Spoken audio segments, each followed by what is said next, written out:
started. So today I'm going to do something just a little bit different. I kind of want to talk about the Phoenix deck I played in Louisville, which I made the finals of. Lost in the finals to Oliver Tamaiko playing Dredge. It was a close match, a very reasonable match. Highly recommend you watch it. There's a lot going on, and I think the matchup's actually pretty skill intensive, so I think there's a lot to analyze in that match if you look a little bit deeper. But was a good match, made the finals, put me in contention for a PC slot with a very good invitational performance, so that's pretty exciting, makes the invitational a lot more exciting. And obviously, you can find my list on StarCityGames.com. The list I have here is actually the changes I would make after the event. So I'm going to, instead of talking about the deck list, because I just talked about it literally last week, instead I'm going to assume you watched my content from last week or are in general familiar with the Phoenix deck and my builds of Phoenix deck, and or have like checked my content out somewhere else. And I'm going to kind of go ahead on talking about the tournament just real quick. I don't want to make a super lengthy debrief, but I do want to talk about the metagame that I played against and how like my opinions of how correct I was. And I'm going to talk about the changes I'll make to the deck, and then I'm just going to play a league with the deck for the sake of it, and we'll go from there. So I am here to answer questions in the chat. I do want to make myself as available as possible to answer all of your questions. And so that's a big part of doing this stream is like I really want to make sure that everyone playing Phoenix in IQs this weekend or just trying to get Phoenix ready to go for the Invitational has an outlet to just kind of connect with me, talk to me. If you're on YouTube, you can comment in the YouTube comment section, and I'm going to do my best to answer as many questions as possible over as they come through for the next 2 weeks. After that, I can't promise to be as vigilant, but like I do want to make sure that I can be a resource for your Phoenix questions and just in general for the Phoenix deck. So, let's see. Let's catch up on chat real quick. Because you're good at that. The sideboard is so damn taxed. Humans is great. Easy negative. I was not big on Louisville when I played it. Fair. You're talking about humans. They're talking about, like, playing humans. So, I guess let's get started with talking about the matches I played in Louisville. So, I broke down the matches I played here. Louisville matchups. I did have 2 buys as one of the grinders, so 2 of my 14 wins from that event were the buys from the early 2 rounds. This should be the remaining 12. So, well, plus the 3 losses, right? Or 4 losses I had to lose in top 8. So yeah, 4, 1, 5, 6, 7, 8, 9, 10, 11, 12. Yeah, cool. So all the numbers add up. I just pulled this off of my Twitter, and I want to talk a little bit about the data real quick, or at least my sample size. So what I expected to happen in Louisville, if you watched my Phoenix content from before, let's minimize this so you can see at least the main deck while this is on the screen. There's no reason for it to be that big. The meta going into Louisville, I expected a ton of Tron, a fair amount of Phoenix, a fair amount of Amulet, and a ton of humans. That was my expectation. So I expected like lots of Tron, lots of humans, little Phoenix, and Amulet, and like generally the like modern amounts of everything out. So like of everything else. So think like Panza or, you know, whatever, just like all of the random one-of decks I expected to play like maybe once. And what I actually got was a lot of Dredge, a lot of humans, and then like a little bit of like Titan Shift, but in general just like the general spread of everything else. So, oh no, why are you doing this? I was very wrong about Dredge. That is the major one I want to talk about. Hey, Abis Boki? Gosh, I probably butchered that. Thank you very much for the follow. I really appreciate it. I was very wrong about Dredge. I said on stream that I think Dredge was on a downswing. I played gut shots in the main deck over surgicals for that reason. I was like, I think humans is on the uptick. I think Dredge is on the downswing. Like, I think it's definitely correct to be playing gut shot, but we're still going to play 3 surgicals in the sideboard for the mirror and Dredge, just in case it shows up, because Dredge is kind of a hard matchup. Which I'm glad I did. I'm glad I still played like the 3 surgicals and the anger in my sideboard for my list, because I played Dredge 4 times. Now I still lost to the 2 like high high skill level players, Ethan Gasky and Oliver Tomiko. I lost to both of them. And then 2 of the lesser known players I did beat, which does kind of hold true that I think Dredge is overall favored in the match, but the matchup is skill intensive. And so if there is a skill discrepancy, it will be reflected in the match result, I think. All right, Drake, do you think you made the finals? Do you think you made the finals since you played Finale? Like, what do you mean? Because I played Finale? So I guess, yeah, let's hold on the meta ship breakdown. Finale, I've talked about this a lot. Finale does exactly what Snapcaster Mage does in your deck, where it provides card advantage and recursion, which is kind of what the deck offered you. Like, a lot of times I liked Snapcaster in this deck because it offered recursion for sure spells like Echoing Truth and even stuff like Manamorphose just to get like cantrip train started. And it was card advantage. So it was like, it helped you keep up with decks like Black, Green, and Blue White a lot. And Finale does exactly what that does, but this is a spell, so it's better with your Arclight Phoenixes. It's inherently better against Black-Green because it's a 1-card bring back your Phoenixes, and it also works a lot better with Thing in the Ice because it just removes 3 counters for 1 card. It's Yingling. Why, Jill? But yeah, Finale was fantastic, and it has much better synergy than Snapcaster does with Pyromancer Ascension as well. So it just works better with your entire deck. And so I'm a pretty big fan of that. I mean, technically it even works better with Crackling Drake since it puts a spell in the yard, right? So like literally every single one of your proactive cards, Finale's better with than Snapcaster Mage. So I was just blown away by how good it is. So Sleight of Hand over Opt nowadays. Yeah, Sleight of Hand over Opt. I mentioned this on the Arclight stream, but Sleight of Hand is better against Narset, which I expect people to be trying to play. I don't think Narset's very good in Modern. There's a disclaimer for you. I don't even think it's very good against Phoenix. It's just kind of a 3-mana enchantment that can be attacked. And that's kind of awful. But whatever, people are playing it, and I think as a result, Sleight of Hand gets a little bit better. Plus, if you're playing high numbers of Finale of Promise, which 2 kind of counts, you're going to want to up your sorcery count so that you have more things to flash back with your Finale.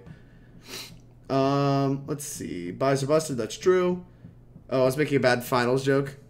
Finale is way better. Yeah, Shaka 79, you're very correct. Finale is very, very good. I was incredibly impressed with it. Unfortunately, it's a little worse than Snapcaster Mage in the face of Graveyard Hate, which I don't really like. Something that you see me talk about over and over and over again every time I talk about Phoenix is the reason I do so well with it. The reason the deck is very powerful is because it is actively, like, doesn't fold to Graveyard Hate. Now, the combo versions that, like, Team Lotus Box played and stuff like that, they fold to the combo version. I mean, they fold to Graveyard Hate a lot more because they're just more reliant on their graveyard, having 4 Pyromancer's Ascensions and Noxious Revivals and stuff like that. Like, this is a deck that will actively lose to Rest in Peace. Whereas, like, when you have Thing in the Ice, you know, Crackling Drakes, and, like, hard casting this isn't a bad plan, all of a sudden your deck is still, like, very serviceable under a Rest in Peace. And if they're relying, like, they kept their hand because of this hate piece, you're going to beat a lot of, like, mediocre hands that were kept just, like, assuming this hate piece was going to beat your deck. So I really am uncomfortable with the fact that Finale of Promise is worse against Graveyard Hate than Snapcaster Mage is, but Snapcaster is still only a 2 under Graveyard Hate, so the downside isn't huge. We're only losing a 2-1, but the upside for how explosive and powerful it is every other time, I think is very well worth it. Worth, like, that sacrifice. But it is a big reason why I keep Crackling Drake in the deck, even though it's like kind of a mediocre card. And a big reason for my inclusion of Saheeli this weekend, because it's, once again, good against Graveyard Hate. Alright, how do you think this list is going to change after Horizons? Are you using Force of Negation? So after Horizons, I think that, for instance, I'm going to be playing at least 1 Fiery Islet. I think that this list, which I'm looking to play something close to for the Invitational, is going to want a Fire Islet for sure, and I don't think we're going to main deck Force of Negation. I think it's something we could sideboard. We already sideboard a lot of counter spells here, and I think that it's probably on average a little bit better, maybe, than at least 2 of these counter spells. We're probably still going to want some of the 1-mana ones, especially for the matchups like Control. So for instance, I could see these Spell Pierces becoming Force of Negation. I'm going to start my testing by cutting 2 Spell Pierces for 2 Force of Negation and see how that works out. Because a lot of the times I want the Spell Pierces against like combo decks or just decks that are faster, and not having to hold up mana is really nice. Plus, it can be very high impact in the mirror because you could just Force of Negation their Pyromancer Ascension, and that's going to be huge. Well worth the card disadvantage in the mirror. What's up, Michael? So, I guess to like wrap up the whole idea of the meta game, I expected also a little bit more blue-white control. I believe I mentioned that. And I didn't play against control once. Like, if you look at this whole breakdown, I didn't play against control a single time on the weekend.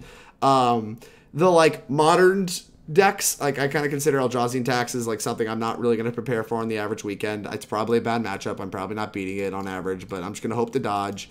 I expected a little bit more of the Phoenix Mirror, but whatever. You know, people wanted to play with their new cards. That's fine. Tron, I got very lucky to win. Despite all of the hate I play in my sideboard, despite all this nonsense, I still had to get very lucky to win that match, which should tell you just how bad the matchup is. The matchup's not good. Thank goodness Tron is not very good against a lot of the other decks in the format, because wow.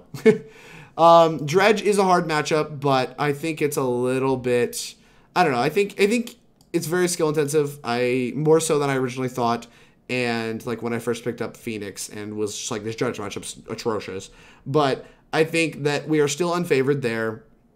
Black Green I believe to be a favorable matchup. Humans I believe to be a unfavorable matchup unless you have Gutshot in your deck. If you have Gutshot in the matchup, and I think you are favored. But yeah, I mean, this is the big reason I succeeded this weekend is I played humans 5 times. Like, one of the players was Liam, and that guy's insane. He beat me in Cleveland. He beat me again here in Louisville. Both times I top-aided. Both times he top-aided. So, Liam's just great at humans. I'm fine losing to him. I'll beat the 4 other people. And Titan Shift, because I had so much land hate, it makes a lot of sense. I kind of bodied that deck. And so, yeah, overall, this metagame, I think, is pretty good for Phoenix. I think Phoenix is a very inherently powerful deck. And, I mean, I wrote an article about playing good decks where I stated I believe Phoenix to be the best deck in Modern, like, outside of, like, printings or bannings and, like, huge changes. And there have been some printings, but I don't think it's been enough yet. Like, I think even Phoenix got something out of it, right? Like, Phoenix got 2 cards out of it, at least. Some people are playing Narset too, but I think that's a little too narrow. So that covers like all of the metagame stuff I kind of wanted to discuss. We'll go ahead and get rid of that. Being a 1-for-2 makes it a lot worse against resource heavy deck. Legacy Storm is blue and doesn't play Force of Will. Yeah, that's true. But like Michael, Legacy Storm's a little different because you have Ad Nauseam in your deck a lot of the time, and you just can't afford to flip a Force to Ad Nauseam, right? Plus your blue card count isn't even that high. But I do see what you're saying. Like, you're not gonna want these for like, these are like, if these become Force negations, it's gonna be a lot worse in the fair matchups to use the pitch mode. So you're gonna have to like debate holding up 3 mana if you commit to bringing it in against blue white. And, like, you're going to put Force Negation in your deck after sideboarding against blue-white. You have to commit to, like, holding 3 mana up in a lot of spots because, like, you just really don't want to be pitching unless you have, like, a Mind Sculptor in play or something. Which, that is something else to note. Like, having a Force of Will type card does make these tap-out card advantage cards, like Jace the Mind Sculptor, a lot better. So, like, having Force of Negation actively makes your Jace the Mind Sculptors better, but it is, like, something that's only going to be a little minor. But it is a good reason maybe to bring these in against blue-eye control, right? Where you, like, can use counter spells on their turn after playing their Jace to like maybe like counter their Teferi. You can't protect your own Jace, unfortunately, so it's not as good as Force of Will. You can't just be like Jace to like counter it. You can't like force it. You have to know it's going to resolve and then hope to just like force their answer to it on their turn, like Detention Sphere or Teferi. But it is something that I could definitely still see myself bringing in against blue-white if I make these Force Negations. But in general, I think I'm still going to want access to like a 1-for-1 like Dispel or Spell Pierce.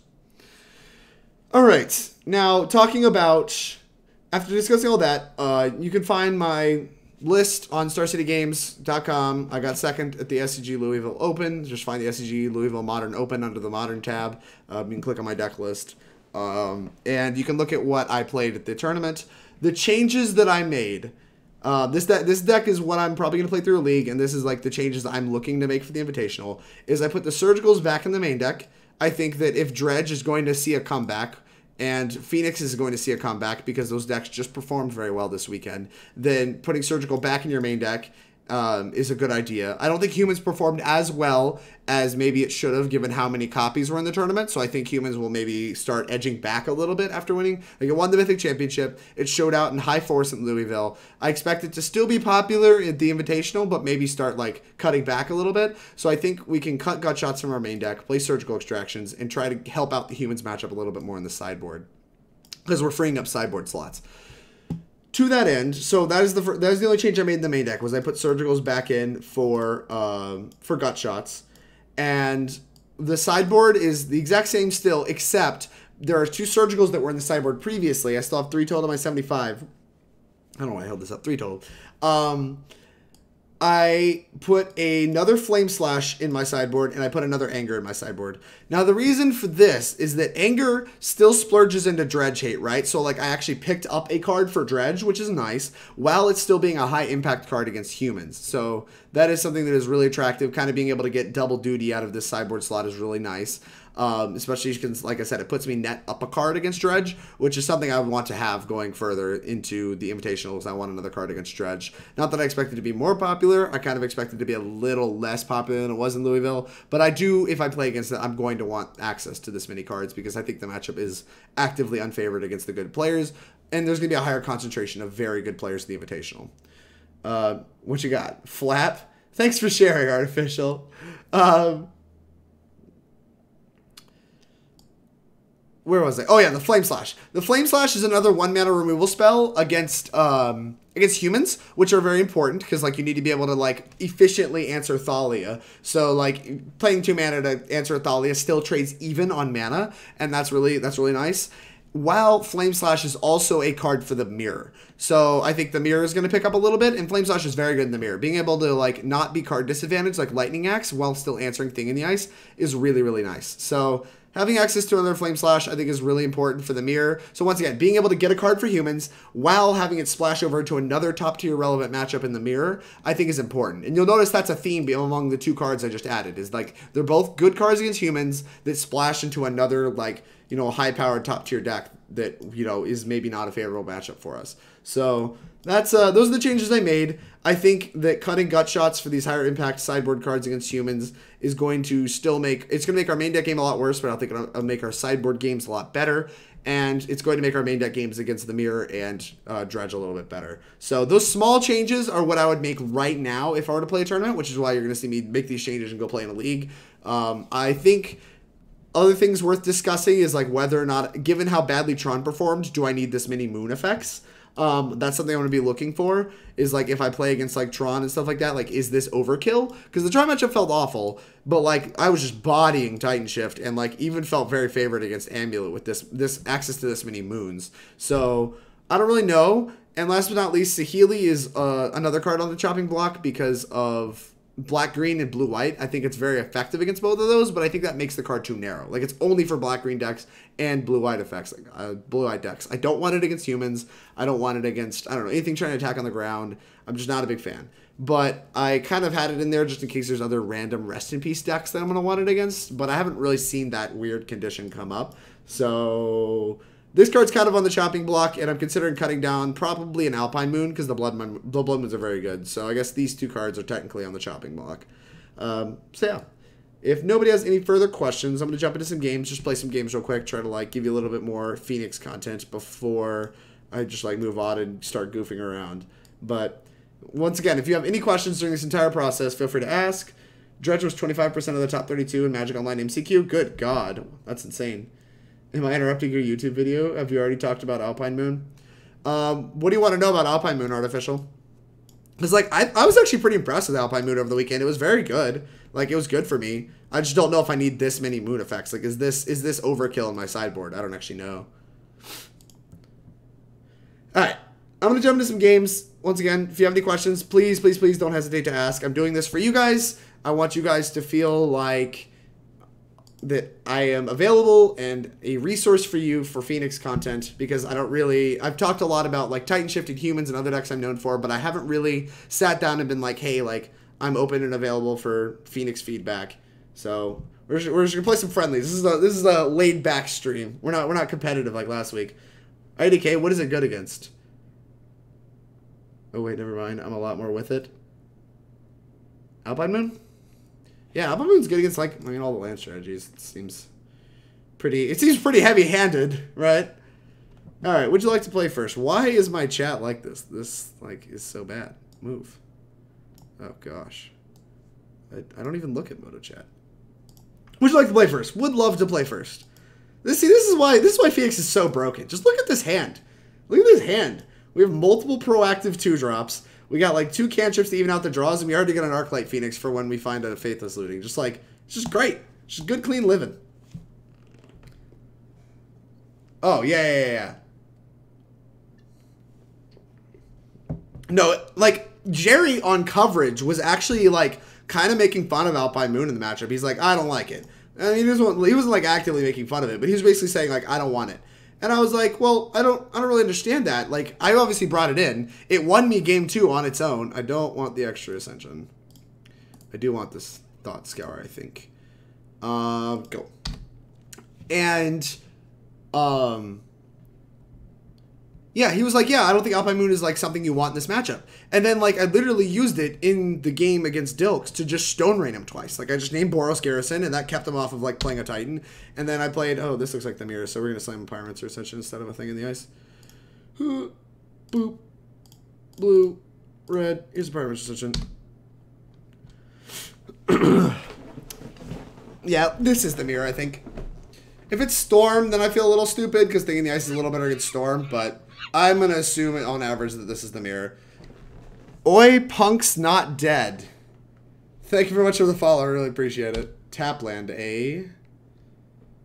And I'm trying to wonder if I'm supposed to spend this turn trying to turn it on, or if I should just play my Thing in the Ice. And I think I want to play my first Thing in the Ice.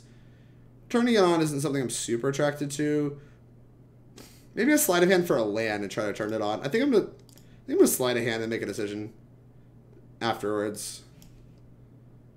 Yeah, we found an island. Maybe I'm supposed to take the Serum Visions, though. Nah, I think I'm supposed to take Island. It's too greedy to take the Serum Visions, I'm pretty sure. But I do want to hit my land drop so I can cast as many spells as possible next turn and potentially flip the Thing if they put a bunch of birds in play. So this is another setup turn. This is taking a little long, but we were on the play. So I think I'm still okay with like the way this game is progressing, even though like it's taking us a little bit of a long time to actually do anything. Like we're still just playing 2 drops that have no effect on the board. Oh God. What is this? Are you pathing me? Guys to Sage Draft. What? Alright, I guess let's just turn the stupid Ascension on, I guess. Oh God. Always yes, always yield. I was not ready for the... Oh, that's a Faithless Looting? Yes, please. Let's Thought Scour myself. Oh, there's an Arclight Phoenix. There's another Arclight Phoenix? Good God. Oh, yeah. This is what it's like being great at Magic, in case you guys are wondering. This is just good, clean skill. Just all skill. Oh, yeah. This game is close. Let's scour myself. Wait, where are you going? I don't understand. You played a Grey Ogre. It was so powerful.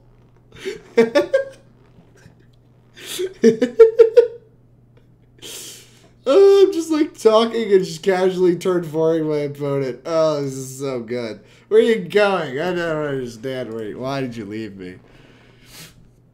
Oh, what an excellent start. See, this is why Phoenix is fucked up. It just doesn't matter what your opponent's doing. It just doesn't matter at all. Nice guys in the chat. Oh my God.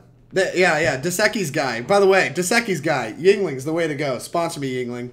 But yeah, Alpine Moon was just great against Amulet. And like afterwards, I never finished that story. Afterwards, Jerry was literally just like, meh. And Brian Gottlieb was like, what do you, like, he was just kind of like, what do you think of Alpine Moon after that? He's just meh. He's like, okay, I guess. Jerry's just going to be stuck in his ways. Poor Jerry. Jerry's great though. I mean, he's right. He's right that Alpine Moon isn't a 10 against Amulet. It's just like kind of pretty mediocre, but the times it's a Stone Rain, and it's very serviceable. It's a 1-mana Stone Rain. I'm pretty attracted to 1-mana Stone Rains against Amulet. Alright, let's figure out what I normally do for like a blue-white control deck, I guess. Excuse me. Normally I bring like this stuff in. Oh God, come back. I don't know if I want something like Anger of the Gods against the Geist deck. Like I feel like Geist is pretty bad against Thing in the Eyes, so I don't really think I want it. The thing is, like, it makes our Jaces worse. It just kind of makes our whole deck a little bit worse. So, I think we're going to... I don't know. Are we going to Blood Moon them? Yeah, they're a 3-color deck. Let's just Blood Moon them. Moon them! Just moon them. This is like 7 cards. Cool. This card's pretty bad. For obvious reasons. Flame Slash is not attractive to me at all. Surgicals seem actively terrible. And I guess we can start cutting some lightning bolts. think there's a high chance we get Rest in Peace, but it's fine. Like, we still have our anti-Rest in Peace measures here, so just like our cards that don't really have a lot of impact for cards that at least have like a reasonable impact. We'll just click submit. Dude, you killed it last weekend. Thanks, GGWPZ. GG well PZ'd. Geist is bad, period. That's fair. This hand's great. This deck's great. This flips a thing in the ice on turn 3 and attacks. So it's pretty sweet. I think I'm probably even gonna like greedily cast one of these cantrips because we're just gonna see so many cards. Maybe try to find like a Blood Moon or something. Oh, there's a mountain. Alright, let's fetch. I'm gonna fetch an island and just Sleight of Hand. This is kind of a spew because like we have everything we need, but like I don't know, I kinda wanna try to find like a Blood Moon or something else. 2 Arclight Phoenixes. Well, that's not a spell. So maybe I'll get punished and not be able to flip it on 3, but I have to draw like 4 non-spells for that to happen. So I'm not really holding my breath. That's what's gonna take place here. How much do you hate Sulfur Falls? I want to get rid of it so bad. I hate it a lot, GGWPZ. I hate it a lot. So like, I'm really excited for it to be a Fiery Islet because I really want it to be a land that casts Serum Visions on turn 1, but all of the lands that cast Serum Visions on turn 1 suck, and that's the problem with like playing Mountain, right? Is that it doesn't make my hands more keepable than Sulfur Falls does. Oh yeah, I didn't really talk about that. I put the Sulfur Falls back in my deck because it just doesn't make my hands more keepable. If it's not making my hands more keepable, then like, why the hell is it not just a Sulfur Falls? Like, fine. Like, it's come up, it came up multiple times on stream, it came up at the open, where I just had the one of Sulfur Falls. I had to keep the one of Sulfur Falls hand, played literally an Izzet Guildgate, and passed. It was just, like, so bad. But, it's, like, fine as long as you have, like, basically any other land before it, right? Kitchen Finks, you got it, fam. That is A-okay with me. Hey, look, we found a spell. Alright, I don't see any reason not to just play this land. Let's Manamorphose. I'm gonna flip this thing in the ice since they think Kitchen Finks is apparently gonna be good enough. I want to get this out of like double bolt range. If they path me, whatever. If they pick up thing in the ice, I mean, if they pick up Kitchen Finks and just replay it, I just couldn't care less. Yeah, let's just like play this. We're gonna make blue and red again and hope to draw a Faithless Looting for this Arclight Phoenix. Like, we're gonna see a fair amount of cards. Blue, red. Jace the Mind Sculptor, better than all. Boop. Let's Thought Scour myself. Try to hit some burbs. Burbs, please? A Blood Moon. Fuck, now they know about Blood Moon. That's kind of sucks. I could Sleight of Hand. Nah, let's just Thought Scour myself. Thought Scour is so bad in the post-board games. I'll tell you what. Serum Visions, Arclight Phoenix. What a tilt. I guess there's no reason to really bolt them, so I'm not going to. I kind of want them to think their life total is safer than it actually is. Now, if they spend their turn like redeploying Kitchen Finks, I'm just going to play Jace. If they play like Geist, I'm just going to attack and then make decisions after that. If they play Geist, I'm probably just going to play a bird. Oh, okay, sure. You got it. Finale of Promise. That's pretty nice. Do I want to cast Finale? I don't think I do. Fetch. I'm just gonna like fetch, play a Jace, and plus it up. Sure. I don't think it particularly matters. Blue. Here's the Jace. Here's the Jace. I could pick up Kitchen Finks. I kind of want to do that. Like, if they're, like, bolted and I'm just attacking them for 7, I'm just, like, okay with this. Never mind, I'm going to pick up Kitchen Finks. I decided that's what I want to do. If they're, like, bolted, like, I just don't care that much. This is, like, a little aggressive, but, like, my hand is very aggressive. Like, I have, like, 2 Phoenixes and a Bolt. And, like, a flashback for Bolt. Oh, if they're pathing Woken Horror, that's a little worse. Maybe we should have attacked first. Thankfully, I have more basics. Go! Like, my hand is still pretty aggressive. Like, they're at 13. I have 2 Phoenixes and a Bolt, and a flashback for a Bolt. Like, I don't know. If you're just gonna, like, play Kitchen Finks the whole time, and, like, whatever, Teferi, that is big fine. I can Bolt that before finaleing if I want to finale. So, everything's fine. To log me out and maybe reset my password. Their security is honestly so bad. Jeez. You still have Jace. Hey, look, there's a Pyromancer Ascension. Do I have anything in the graveyard I want to cast? I have a Sleight of Hand. Let's start with a Brainstorm. Every good story starts with a Brainstorm. Okay.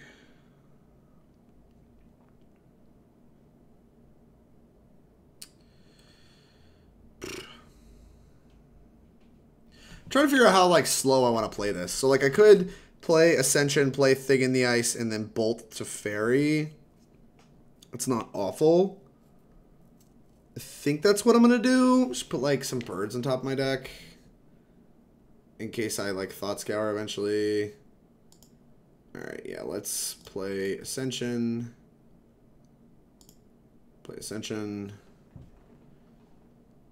Let's play Thing in the Ice. What? Opponent? What?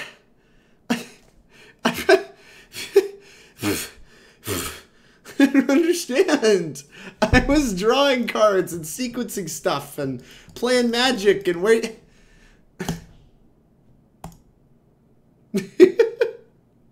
I just wanted to play. Wait, I don't understand why they conceded. I thought people didn't concede to Jaces when they were supposed to. I don't understand. When did people start conceding to Jaces? People said friendlies aren't very competitive, but Drake isn't used to people, yeah, just not letting you absolutely bury them with Jace. Yeah.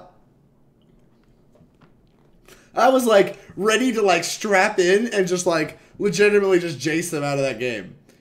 Oh, who was asking about Jace earlier? Do you see that? Do you see how broken Jace was there? Like, if that was a Chandra, it would have looked kind of embarrassing. It would have been much worse as a Ral, much worse as a Chandra.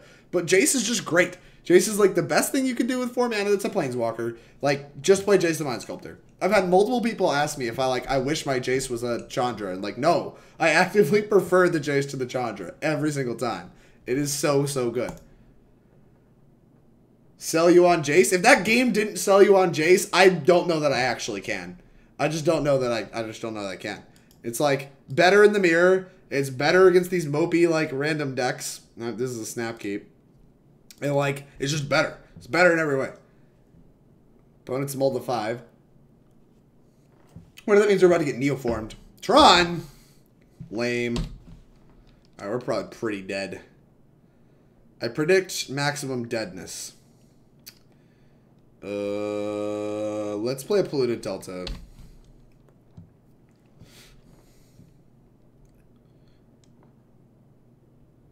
God. Watch them just have Tron land. Okay. Alright. I can work with this. Alright, we have a chance. Oh no, don't F6. I want to fetch tap land. Alright, we have a chance in this game. There's merit to bouncing this Expedition map for the record.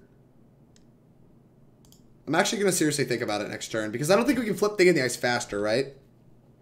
But if they have a third land in general, oh, that Manamorphose changes things. That Morphose definitely changes things. Alright, yeah, we're just going to play it. We're going to play a Thing in the Ice now. That Morphose makes... I was saying that I was going to do this because I don't think we can flip a Thing in the Ice on like turn 3 anyway, but Manamorphose vastly increases our chances of doing that. What did they reveal? I think they revealed a sphere. Oh, no, they just put another egg. Yours is mine? Sure. So they have Tron next turn. This is 2 tap, crack it. Alright. Well, there's a Faithless Looting. Alright, let's make some decisions.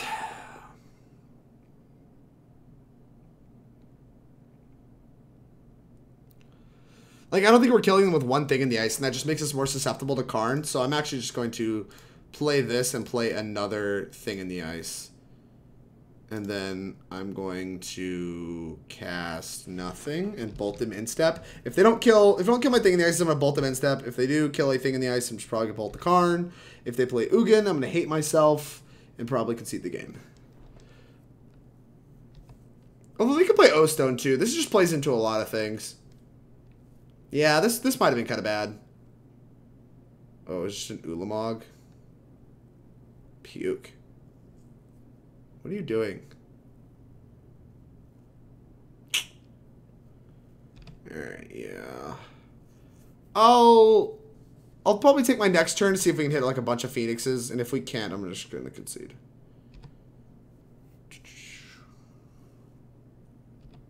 If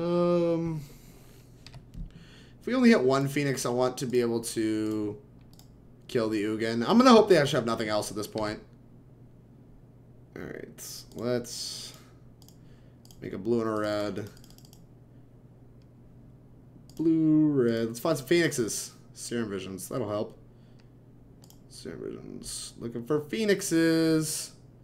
That's a finale promise. None of these are Phoenixes. Put on the bottom. I guess I could just finale of promise, like bolt this Serum Visions. That's not awful. It's not good. We're not really getting anywhere. But if our plan is, like, don't let them untap with Ugin, it's, like, fine. Alright, I'm gonna do it. Because I have all these things. Yeah, let's just cast this. Target. Lightning Bolt and Serum Visions. X can't be... Yeah, thanks for sharing. Boop. Done.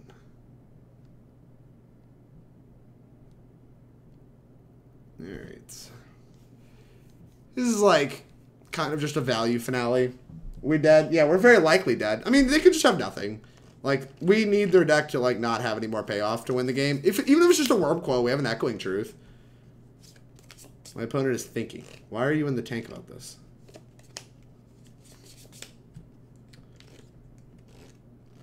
I'm looking to build this deck. You recommend copying your list from the open? Shadow ZZ 2005. I mean, I would recommend copying my deck. I would probably, I don't know. It depends on when you're playing the deck, right? Like, it depends on what your local metagame is, because the list I'm playing now, I want to cast all of these. This. Cast. The list I'm playing now, I think, is going to be a little bit better for the Invitational. Is like kind of where I'm starting my testing for the Invitational. Whereas like the list I played at the Open, I thought was pretty good for the Open. Alright, oh god, this is so bad. Bottom, we'll top this. Bolt that. Well, I'm glad that we didn't take the line of trying to Hail Mary and find birds, because we were not finding birds. Alright, what else you got? Green, that's fine. I'm just gonna hope they have nothing. If they have a ham sandwich, we're dead. Okay. This could just be grabbing a tower for a card. If it's grabbing a tower for a card, we're dead. But, I mean, I'm sorry, you know what I meant to say. A Sanctum of Ugin. Pass? Okay. Now we're talking. Let's Serum Visions. Try to find some birds again. None of these are birds. Where the birds at? Where the birds, where the birds, where the birds at? That's a bird. I'll take it. And we have plenty of stuff we want to discard, so let's just like Faithless Looting here. We found one bird, so bird. Land. I don't think there's any reason to cast the Sleight of Hand now, so I'm just going to wait. Yeah, because there's nothing we can hit, right, that like actually matters, so we're just going to go to combat. Maybe it's not true. If we find a Crackling Drake, we want to be able to play it next turn, but we have the land to do that anyway, so I'm just going to like attack. Hope they miss on everything forever and pass. Yeah, put a million counters on it. That's fine. Alright, we're in this game. This is at least a real game. They mulliganed low. They're like planning to blast zone an Arclight Phoenix. Wormcoil is very beatable. Very beatable in the current config. Just going to require a little bit of work and a little bit more help than that.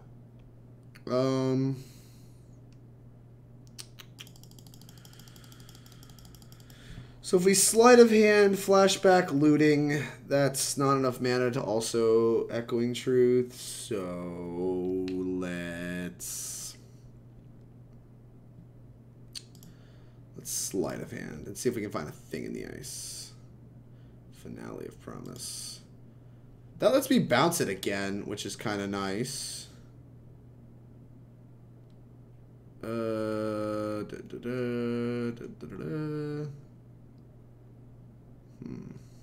So we could Finale, do Looting, and Manamorphose.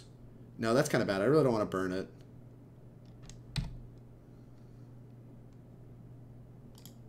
Alright, yeah, let's just attack. Let's see how antsy they are to pull the trigger on this. Wow. Very. The answer is very antsy. Okay. How much do I care about getting hit for 6? Not a ton. I guess I care a little bit. Blue, blue. Let's Echoing Truth this. It's kind of mana intensive to Echoing Truth too, so I just kind of want to do it now. And like, they're going to replay it. We're going to bounce it again with this finale. Yep, that's fine. Alright. Now we need a lot of help. Boop. Sleight of Hand. Another thing in the ice wouldn't hurt my feelings. You mentioned Saheeli wasn't great. You think you're running it back? I don't know. I want to keep playing with it a little bit longer before I take it out of my deck. And if I take it out of my deck, it's just going to probably be for another Planeswalker anyway. It's just going to be like, if you have any of the, like, the normal Planeswalkers and, like, whatever. Look, is pretty competitive. Lots of tier 1 decks with a pretty wide meta. Then I'd probably play exactly what I'm playing right now. Which you can find exclamation point Decklist. Or if you're on desktop, you can just click the thing. Or if you're on YouTube, you can just open the description. And it'll have the decklist there. So I can just finale this turn and plan to bring back Arclight Phoenix. I don't hate that. I think that's what I'm going to do. Red, let's do finale. Let's Echoing Truth and I guess Serum Visions is the best. Done. This will bring back Arclight Phoenix. Casting over these cards. Oh, I should have done Faithless Looting, I think. That was probably a screw up. It probably means we need to play a land now. Thing in the Ice, Surgical Extraction. There's no things in their graveyard, right? Yeah. Bottom. Put on top. Bounce that. I'm going to play a land. Go to combat. Tweet. Alright, we're still kind of just like not doing a lot. So that's kind of tilting. But we still have a couple lines available to us. Oh no. Okay, that's fine. Okay, Carning Bird is actually pretty fine with us. Fine by me, at least. Alright, we're doing stuff. We're doing stuff. Let's play this land. I think we're not going to need it, but I think we're going to need the mana mountain. We really ended up needing all this freaking mana, man. This thing. Let's cast this.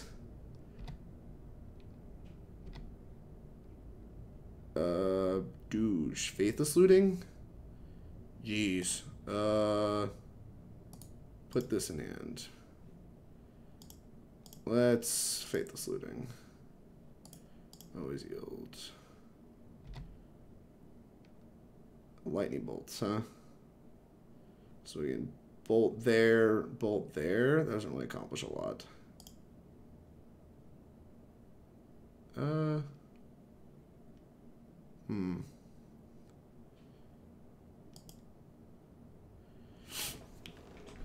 I mean, we have to bolt the Karn no matter what, so let's just bolt this Karn. Okay.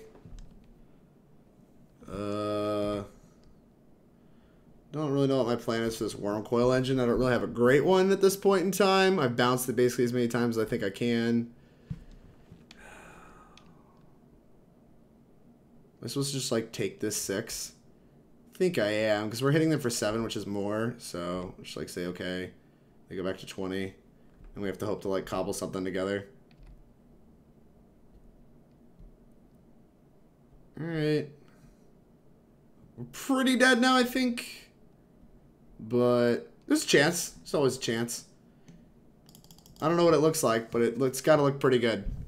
Probably involves Pyromancer Ascension, which for that reason maybe we just like untap before casting this lightning bolt. Karn the Great Creator, sure.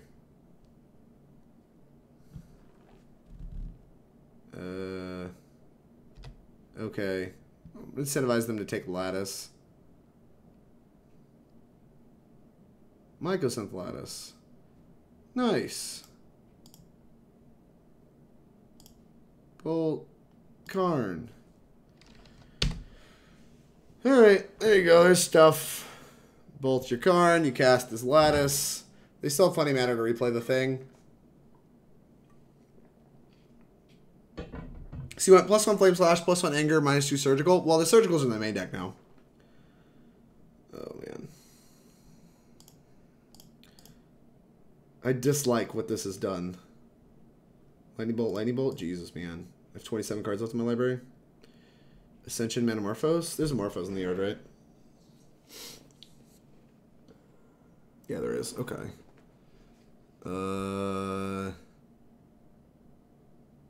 Put on top. Put on top. So I guess my plan to win this game involves Pyromancer Ascension. In that case, we're supposed to just like pass one more time, and like next turn we can Ascension, Morphose, like start turning it on with spells. This kind of sucks, but I guess we're still in the game, so we'll just keep playing, and then if they ever draw something that matters, we're dead.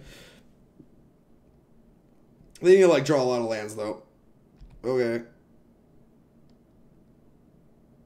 Okay, let's block. Block with my flipped Awoken Horror. Alright, rip Awoken Horror. We still got 3 Phoenixes left in the deck. They gain a bunch of life. An Ancient Stirrings? Okay, thank God. I was about to say, there's no way.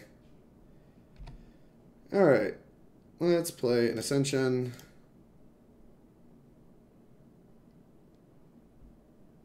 Let's Serum Visions.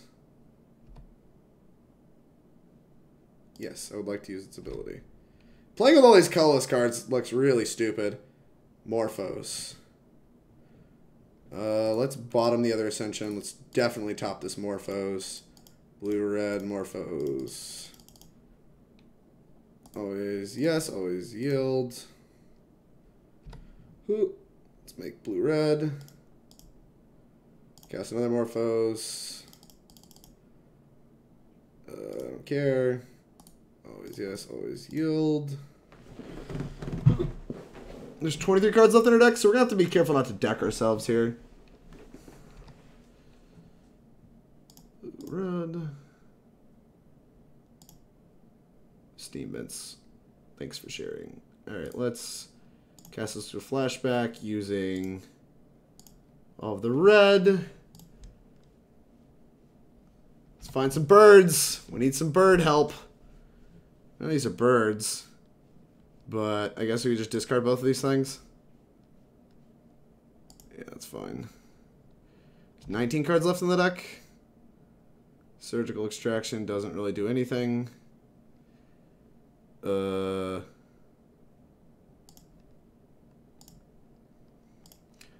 Morphose. Let's make 4 more mana. Okay. Blue, red. Oh, jeez. I don't know how many bolts are left. I haven't actually bothered to check. I just know we have a lot of birds. Alright, what's in exile? 1 bolt, 2 bolt, 3 bolts. Let's see, 3 lightning bolts, so we can like bolt down the rest of these things and hopefully just attack. So I guess that's our plan now. In that case, do we just mill them? I don't really know. No. We're going to get greedy and mill ourselves. Yeah, sure. Same target. Okay. Well, there's a Flame Slash. Could have used that. I guess now we just Faithless Looting, right? Is there any lands left to fetch? Oh god, this is where like you have to like care about your deck size like all the time. 1 island, 2 island, 3 island, a mountain, 1 steam vents, 2 steam vents, 3 steam vents. This has no targets, so none of these have any targets. So let's just cast this with flashback. Yeah, let's do that. Oh gosh. I think we're still supposed to copy this. Because we have like surgicals and random shit to cast in times that we don't want it. Hey, Squid Apex Predator, thank you very much. Sorry, I'm like trying to work through all this. Hey, Confidential, how's it going? So you were so high on Gut Shot. Gut Shot's great. Birds.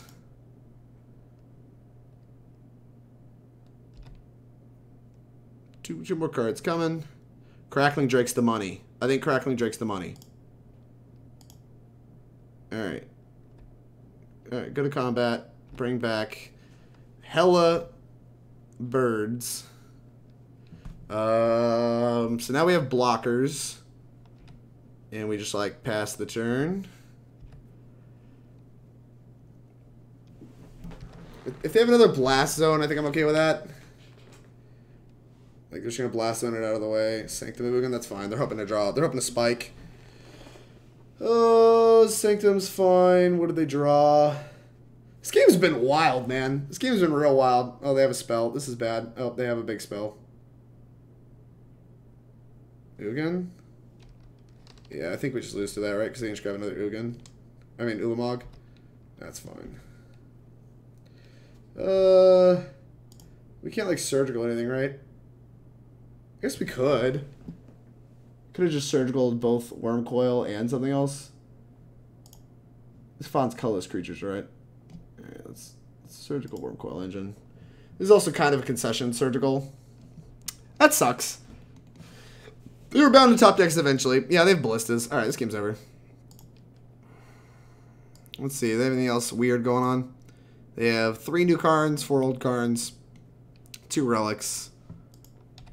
And we don't have a bounce spell, so like we can't play Crackling Drake and like block. Like we're just gonna get decked. So we will get decked. That sucks. We tried. Both teams played hard. We had kind of a line. Then we didn't. Then we died. Everything sucks. This matchup's awful. That's the worst thing about Tron is you can draw that many cards, go through that many cards, and they can still just keep up with you. I want these. I want the moons. And I want the spell pierces, and that's it. That's all I want in this matchup. Don't want a lot. It all sucks. Ascension sucks. Even though it looked okay in that game, it's not very good. See, this is why I think you want all the moons, because, like, gosh, we need to really win the sideboard games. Normally cut the Phyrexian mana spells, and then I cut the Flame Slash, obviously. Boop. Boop. Boop. Boop. Can't you surgical the land in response to the trigger? Does that work, Artificial? I don't think that works. All it cares is that you sacrificed it. All it cares about is that you, like, sacrificed it, I'm pretty sure. Would you like to play first? Nothing would make me happier. Also, we're down 6 minutes on time. Pretty nice.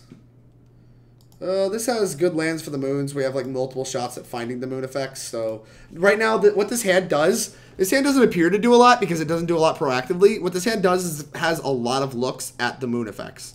So that's what we're going to use it for. Boop. None of these are the moon effects. So that puts a bird into play. So I think we're just going to bottom this, top this. So like we can spend our turn just like cantripping to find the moon effects and put a bird into play still. So that's what we're going to do. Map or whatever. Yep. Spell Piercer would have been great. Alright. We have to fetch, which kind of sucks. Because we don't get to maintain the scry value.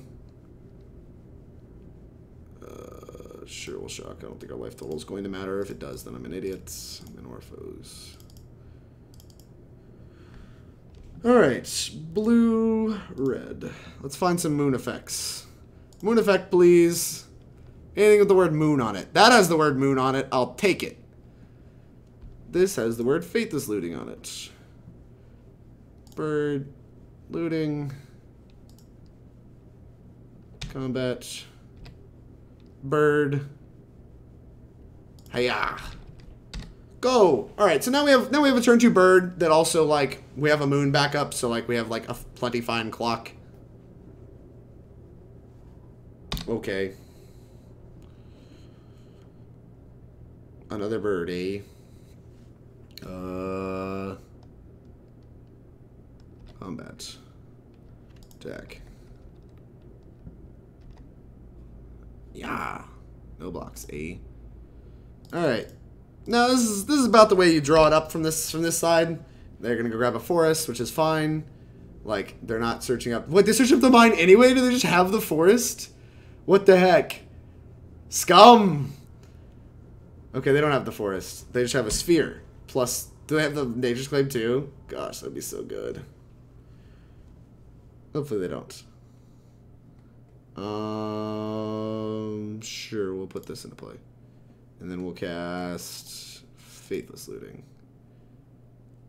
Ooh, that's pretty good. Discard these two.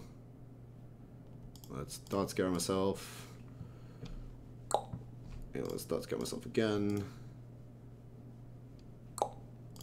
Finale, I promise. We hit no more birds.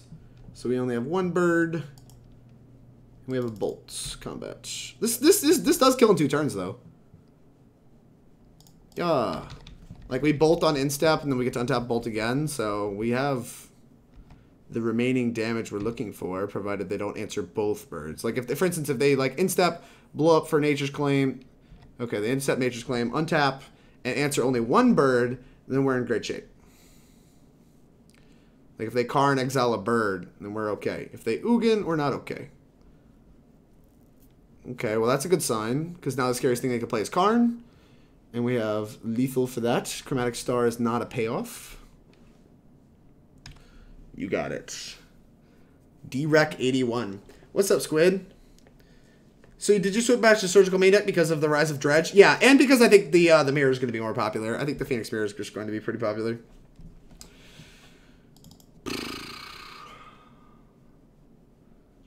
What did you find, opponent? Is that Thragtusk? Yeah, that's fine. What does that put you to 13? It's exactly one more than I have power. That sucks.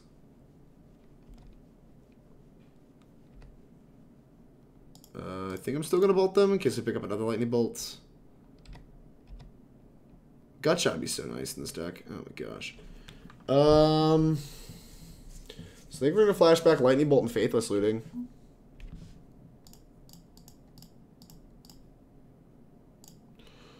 Lightning bolt, Faithless Looting. And this way, this gives us the highest upside, because if we just find another bird and 2 cards, then like we're okay. Otherwise, we're still going to want to cycle away these 2 cards. I guess I want to cast this, target you, and I want to cast this. Okay. Well, or a second bolt. That works too. Nice! Sure, we'll just discard these 2. Okay. Combat. 6-ya. Look at all these bolts. Flurry of bolts. Nice Thragtusk. Very powerful. Wow. Bolt. You.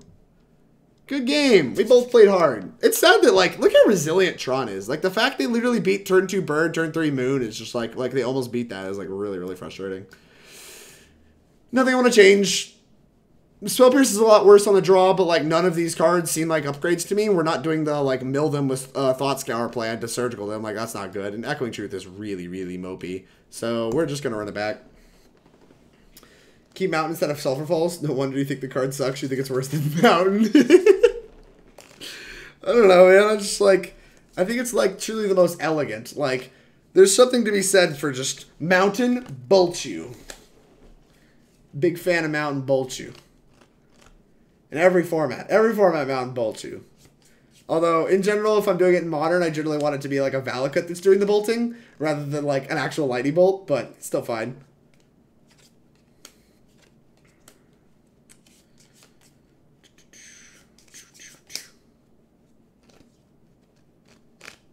Oh, Tarma Goofy, I'm sorry. I just missed your grats in the finish. I was like reading back through the chat since like game 1 of this match was like pretty long. I'm pretty sure I missed some of the chats.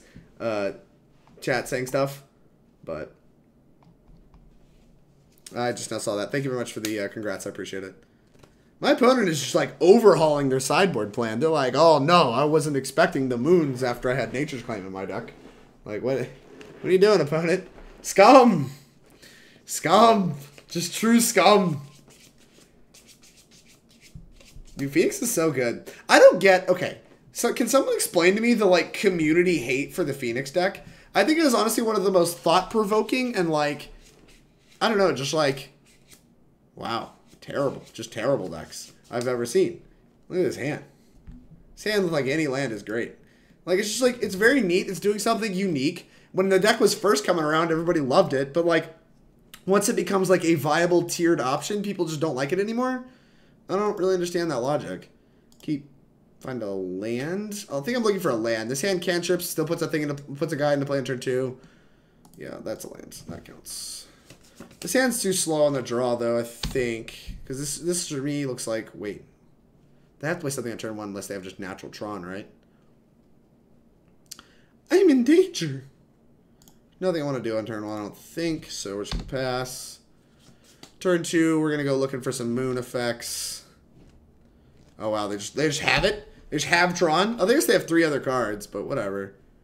That's a moon effect. Alright, well, let's try not to just die. Here's a Manamorphose. Sure, red. Faithless Looting. Looking for a land. Jesus. Well, I guess since we didn't find it, I'm going to cast another Faithless Looting. Because I really want another land. That's also not another land. Holy cow, we're about to die. This sucks. Wow. I'm going to keep the Bolt in case they have Karn. And Serum Visions, I guess I need to find lands. Sure, let's do this. Alright, combat. Here's a burb. Attack ya.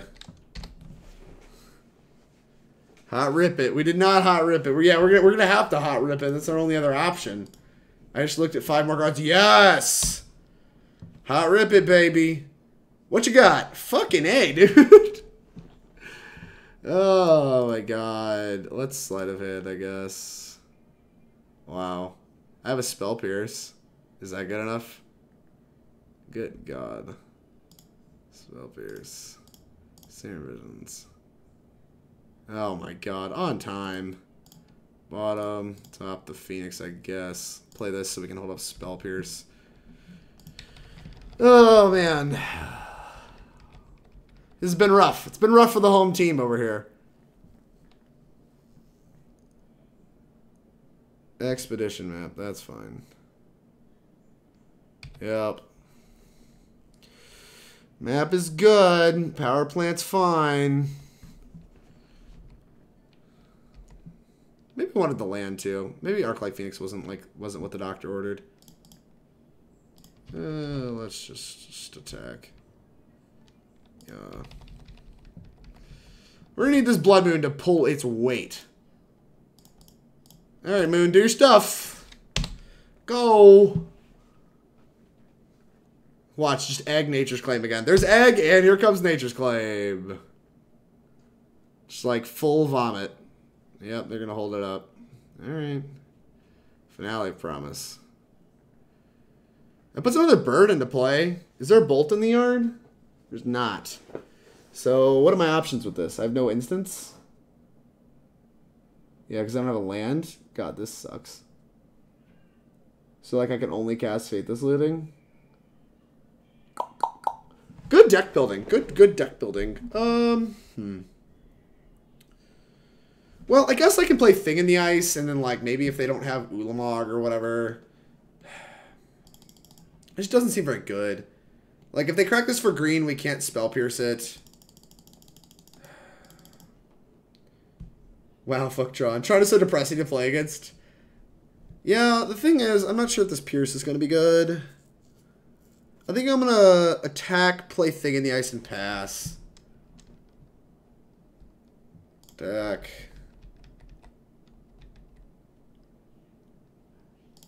Play Thing in the Ice, and I guess they're dead. Like, if they have Nature's Claim, we can't Spell Pierce anyway, so we're going to have to let it happen, and then we have Spell Pierce online again because of this dual land. Oh my gosh. Yeah. The only target. Alright, now we have Bolt and Spell Pierce online, so, like, if they have, like, an Ugin or whatever, maybe we can, like, Spell Pierce it. I don't know. Don't want to Spell Pierce this. What does Spell Piercing this do, chat? I think I'm supposed to Spell Pierce this, because it puts them down to exactly 7 mana. I'm going to Spell Pierce this. Spell pierce anything with a target.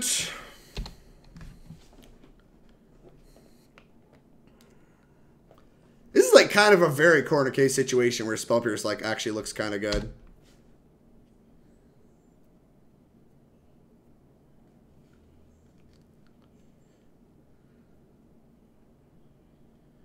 Although I think we need to spike a land to actually kill them, right?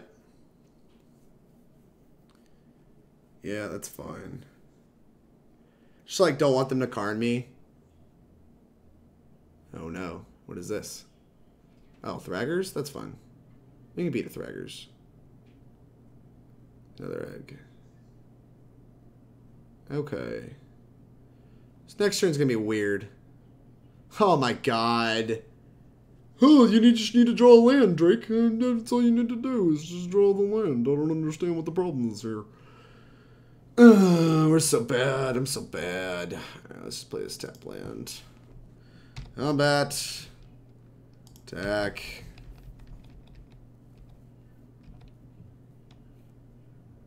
Go. We're so dead. It's unreal. Yeah, we should have an instant to cast, right? Yeah, like, Finale doesn't do anything. I mean, it wouldn't be better as a Snapcaster Mage, but good God. They play another Thragtusk. It's going to be a little bad. Oh, this is going to be pretty bad.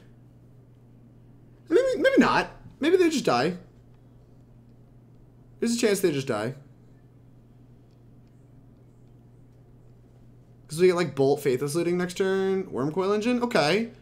We can beat a Wormcoil Engine. That is one of the most beatable things. Oh, that's fine.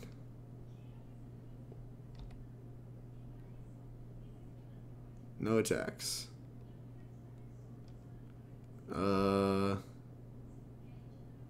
Yeah, I guess we just pass, and they're going to blow it up in combat. So we should go to combat and attack. Put them to 7. Yeah, they should feel incentivized to crack this. This makes a lot of sense. Okay, our life total doesn't matter, and so this 3/3 doesn't matter. Their only card in hand is a Wormcoil Engine. There's no reason to cast anything else, so we should just pass the turn. Hey, Keldon Barlord.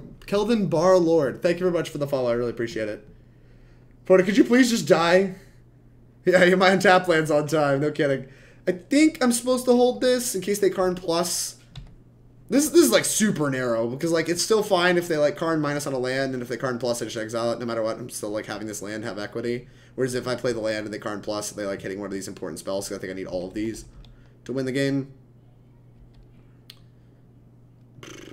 But I think right now, if all they have is this Wormcoil, oh god. Never mind, they have more than the Wormcoil. Oh, never mind, they're just gonna play the Wormcoil? Okay, that's fine. What you grabbing? They might just grab a Snaring Bridge, which would be kind of a beating. Trinisphere? Oh my gosh. Can we beat this? I don't think we can. Man, opponent just like hot ripping us left and right.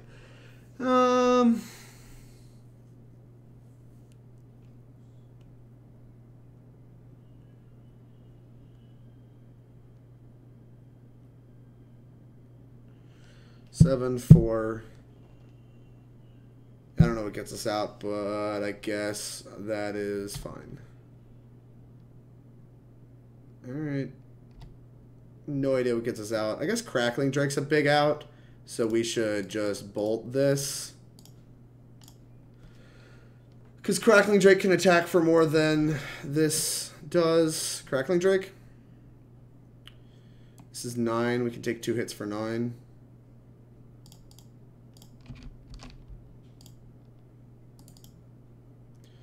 Alright, we're just looking for a Crackling Drake. We're very likely dead, but I don't know. Let's just like keep playing, see if we can find a Crackling Drake. Bottom. We'll take one more stab at it. Actually, I think we can't win now, but that's fine. Karn was a good top deck. We got top decked. F in the chat. This matchup's still close. Sure. Just top decked another thing. Oh my god. Tron is sweet. I really enjoy that it's part of the modern metagame. I'm lying. It's easily one of my least favorite decks. Matchup's hard. We at least got a game off them. And that game was close. Like, they needed to top deck us because the Wurmcoil wasn't enough, and they did. Like, we were insured against Karn Liberated. We were insured against another Wurmcoil. We were insured against even Ugin. We were insured against basically everything except a flyer of some sort. So, like, we died to the stupid 5/7 reach guy. Ulamog, I don't think we could beat. No, we could beat Ulamog because we can step Bolt, untap, Finale. Yeah, we could beat Ulamog. We could not beat. So yeah, we couldn't beat O-Stone, right? Another O-Stone. Yeah, we couldn't really beat another O-Stone. So another O-Stone or Thragtusk would have been a pain, but they didn't know green source, so actually Thragtusk didn't do anything, right? So yeah, it just had to be like Karn or Ballista, I guess maybe would have done it. I don't really know. I didn't do the math. I'm not even sure that should still be in their deck. Would you like to play first? Love to. But sometimes it do be like that. Sounds great. Keep. This is why this deck's awesome. Just like all these hands are so good. It's awkward if I like shock on turn 1 because I don't want to cast this Thought Scour, really. But like, I don't know. I'm not gonna do it. But if I play against humans, I want to bolt their turn 1 mana dork. So, I guess don't be humans with the turn 1 mana dork. Hooked Arclight Phoenix. Would be happy if Tron disappeared from Modern forever. I echo that sentiment. Now this is where we get spell snared and the game ends. Who? Go.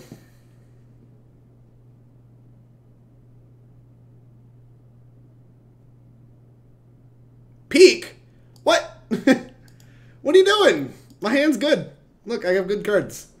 Good cards, yes. Tron, destroyer of the common FNM and boss facts. Tron's just like frustrating to try to interact with. They have Ascension. That'd be really bad. Oh, they ship thing in the ice. That's fine. That'd be a great time to draw Flame Slash. Oh, another Arclight Phoenix. Ain't it, Chief? I guess we should just try to flip our thing. Although usually the first one to flip a thing loses, so I guess I'm just gonna try to do it anyway though. Because our hand doesn't really do anything else. FPA will. How do you pronounce your name? FPAW. F. Paulus? F. Paulus. Thank you very much for... Paulus? Does that work? Paulus? Golly, I tried so hard, but I butchered so hard. Thank you very much for the red. I really appreciate it. That means a lot to me. How was your stream? That's actually really close. I tried. I really tried. So much Tron hate, it's sad. Oh my god, I'm an idiot. Whatever, this is fine. We're drawing another land. Another red land. Shit. We did not draw another red land. F. Literal F. This is like worst possible because I have this island, I'm not even guaranteed to be able to double ult their thing if I untap. Ugh, this sucks. But if I draw a land, I'm gonna feel like such a moron for bolting them right now. I'm just not going to. I just refuse to. Oh my god. Am I gonna bolt them? I really want to bolt them. Bolting them. This is so bad. Oh, I have an Arclight Phoenix I hit. Never mind, I'm a genius! A factual genius. And I missed the attack. I'm not a genius anymore. It's alright, it's gonna get picked up. But I missed out on 3 free damage. I think this would actually be a sweet draw.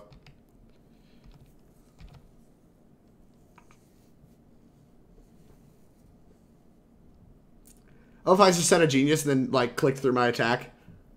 Arclight Phoenix, why? Why? I 3-3-2'd so much, it was great. Did you play some Primeval Titan? Did you play some Titan Shift? Or did you play some Amulet? Over turn 2 this year, they grew up so fast. It's all Watsy's fault? What the heck is this? Wow, fuck Trod, yeah. Facts. Alright, what did they do? They just, like, put stuff into play. Okay. Faithless Looting. Finale of Promise. That's just depressing.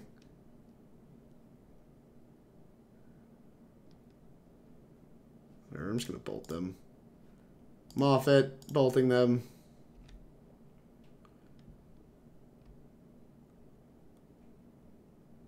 Like, we have the surgical. If we didn't have the surgical, this would actually be pretty depressing. But because we have the surgical to cover the Arclight Phoenix, I actually think we're okay. Attack for 7. This is going to make it like, just, like very hard for them to win the game, I think. Unless they have Crackling Drake, which we have our own Crackling Drake. But, you know, we're missing land drops. It do be like that sometimes. Oh, no. They have two Phyrexian spells? That'd be kind of depressing. Alright. It looks like they're going to take the 7. Flip their thing next turn. I guess they plan a chump block. Whatever. If we ever draw a red land, we might actually be able to get something started. But it does not look to be like that is the case. Well, we drew a red land. Now I guess we have to think, right? Because we have a lot of options here. Like, I can flashback a bolt, put them to 4, and then we just, like, Thought Scour ourselves. The question is that, like, is that good enough, obviously? Really looking for a freaking Faithless Looting. This is fine. Manamorphose is there. Because we have plenty of birds that would like to interplay. I think it's fair to assume that they have the removal spell, so we're not going to play into it. Like, if they just have, like, a lightning bolt, they can, like, bolt, cast a cantrip, block, and then just eat our thing, which is just, like, atrocious. So what we could do is just attack. If they do that, we shoot their thing, and then we have surgical and are the ones casting the Finale Promise. I think I like that. I think I'm going to run this into their removal spells and then Finale. Like, just try to Finale their thing in the ice. They're going to Cryptic Us? They're going to Cryptic Us. They probably just have a Lightning Bolt. What Phoenix decks have ever played this? I don't know. Peak? I don't know. Boop. Attack. I think that they have Lightning Bolt. So I think their plan is like cantrip, bolt my Awoken Horror, block, and then like eat it. Yeah, look at this. I'm so good. Wait, no, they're bolting me. Why are they bolting me? I don't understand why I'm being bolted right now. Oh, what the fuck is that? Ah! Alright, I guess that's a way to do stuff. Okay. Yeah, you got it, pal. Yeah, that's a thing that just happened to me. Alright, we're gonna grab this here mountain. And we're gonna kill your thing in the ice, because that's terrifying that you have that in your deck. Alright, let's bolt it. This sucks for the record. Done. 3 mana lightning bolts. Bolt your thing. It's like a Maelstrom Pulse. Go!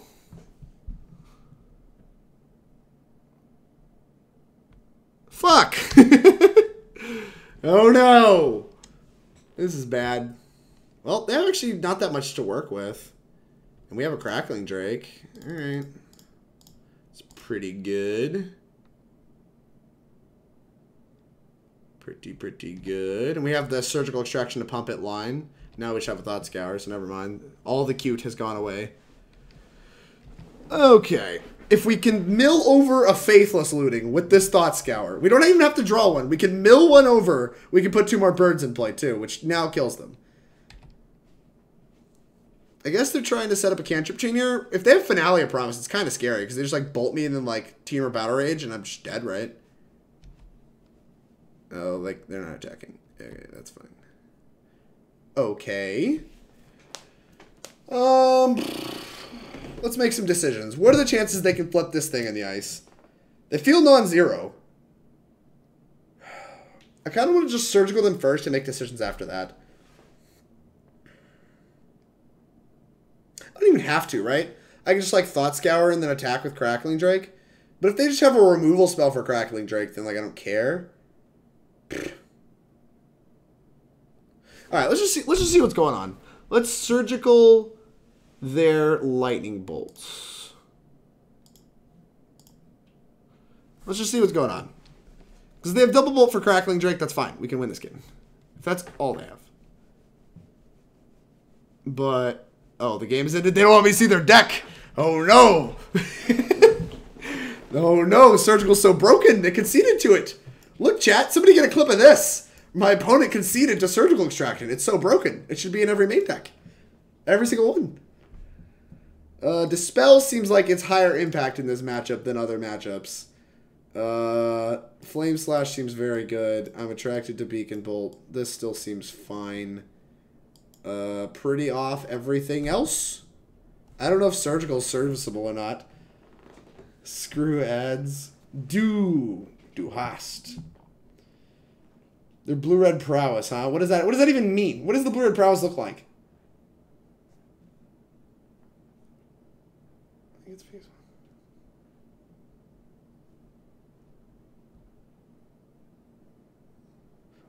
You guys are do hosting so much.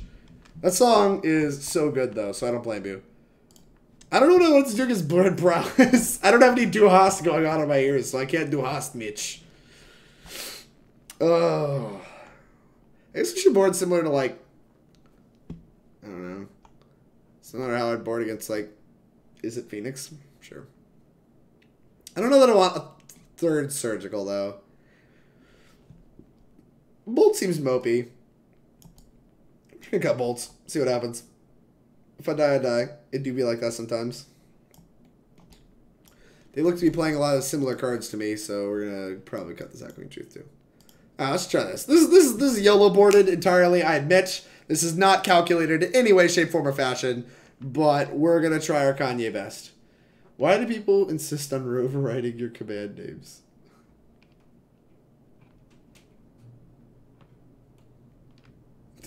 Because, Chris, you used too memorable of command names. Oh God, why is this happening to me? Mulligan. Oh no. This is close to keepable for the record. Sure, keep this. Roll to 5. Got a Surgical that needs to be like worth equity or this hand's just bad. Alright, we got a land on top, so we at least have our second land. That's fine. Not playing Serum Visions opponent. I see. Bold.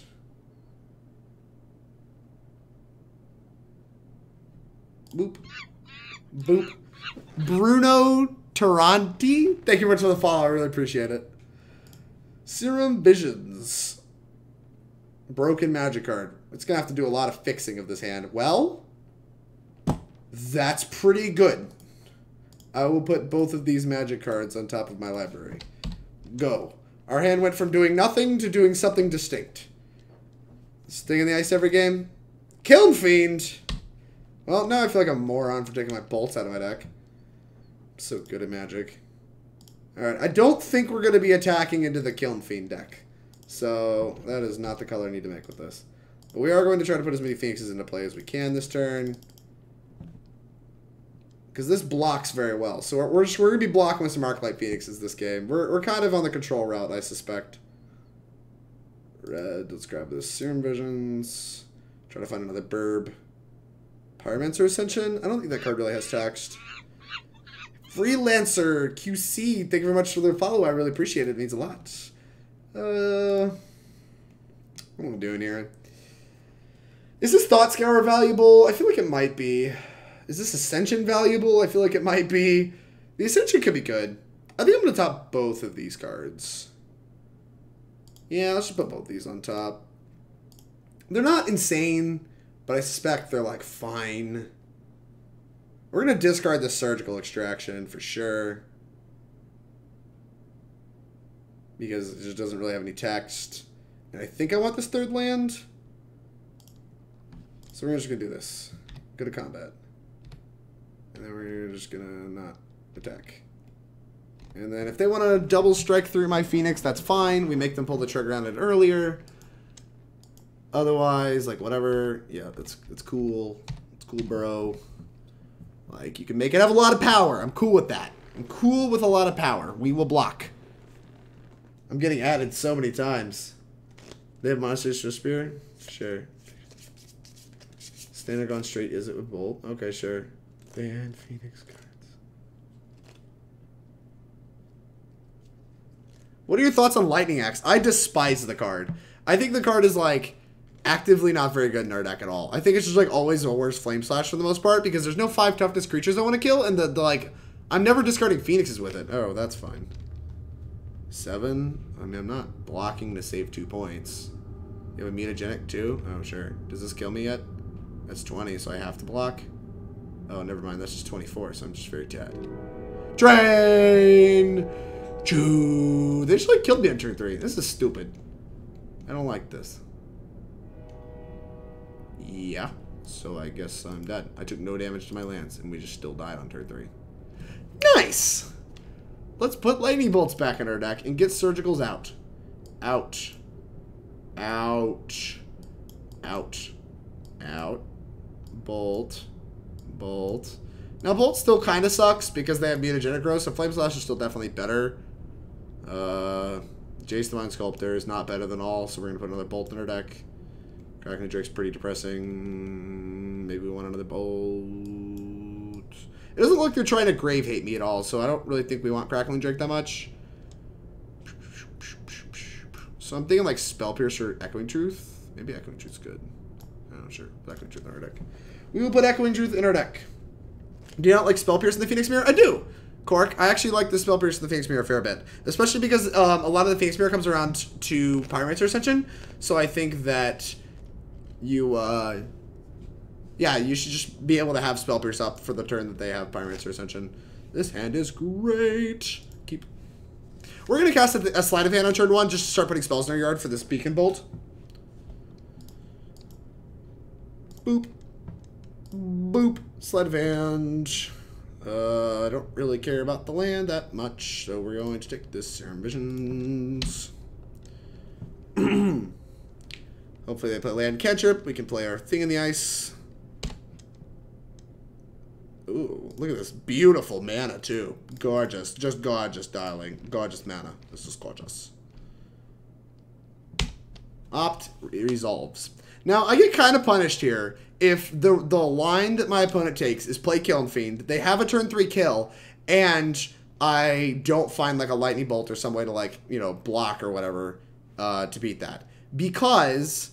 Okay, that's not a Kiln Fiend. Because Thing in the Ice doesn't save me from a 12 power attacker any more than it like the Phoenix did last game, and I don't have a second point of a second instant in the yard for Beacon Bolt to do 2 damage, and so I get punished for not casting spells this turn if they play specifically a Kiln Fiend here, and then like I don't get to shoot it and they untap and kill me.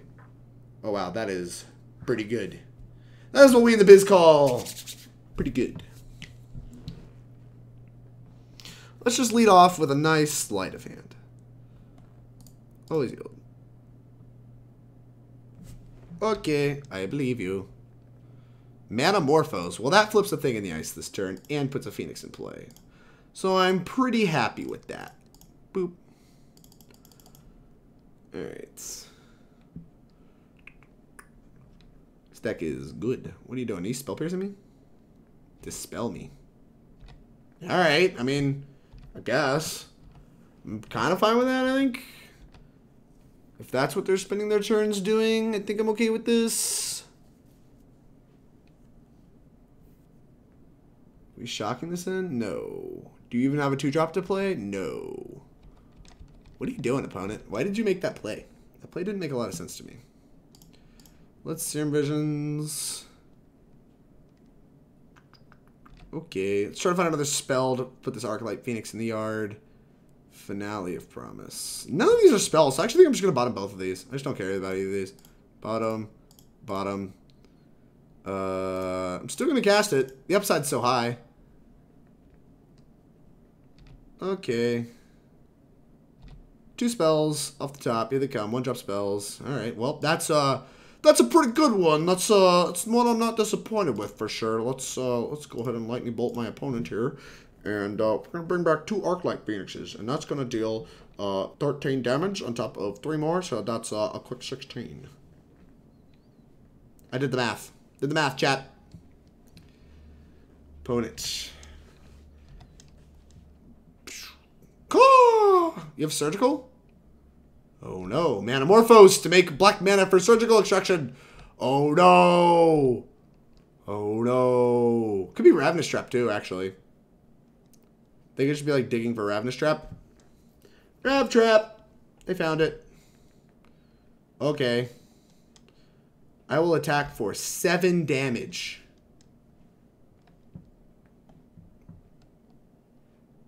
They still had to spew a bit. Bolt me. You got it.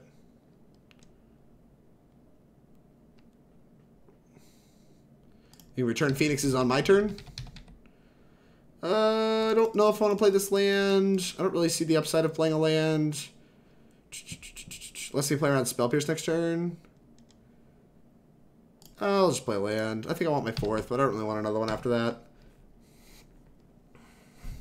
How many instant sorceries in the exile? Oh, it tells me 6. That's a fair number. Where this is about to get beacon bolted into oblivion. You never answered if you made the finals or if this deck made the finals without you piloting it. I made the finals. Piloting this deck. Blue. Red. Move. Clown. Get out the way. This actually insures me against a mutagenic growth too, right? Yeah, like if they mutagenic growth it, it's still 6. Blech. Excuse me, I'm going to need you to move out of the way, please. Attack. Now I'm going to hold all these lands.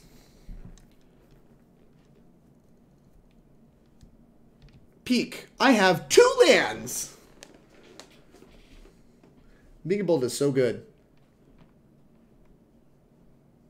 Is this the list you played in Kentucky? Sorry, Tony, I just saw that. No, I did not play this list in Kentucky. This is the list I think is going to be good for this weekend. I'm sorry, for this weekend, I guess. Well, let's cast Flame Slash. Target thing in the ice.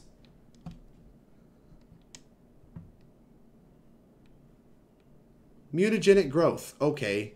You go to 1. Okay.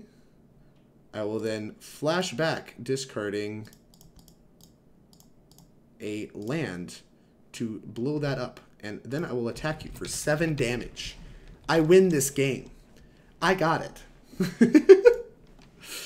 Phoenix is great, dude. You just beat up on all these other decks. It's awesome. 16 damage, turn 3 equals ban the bird. Yeah, probably.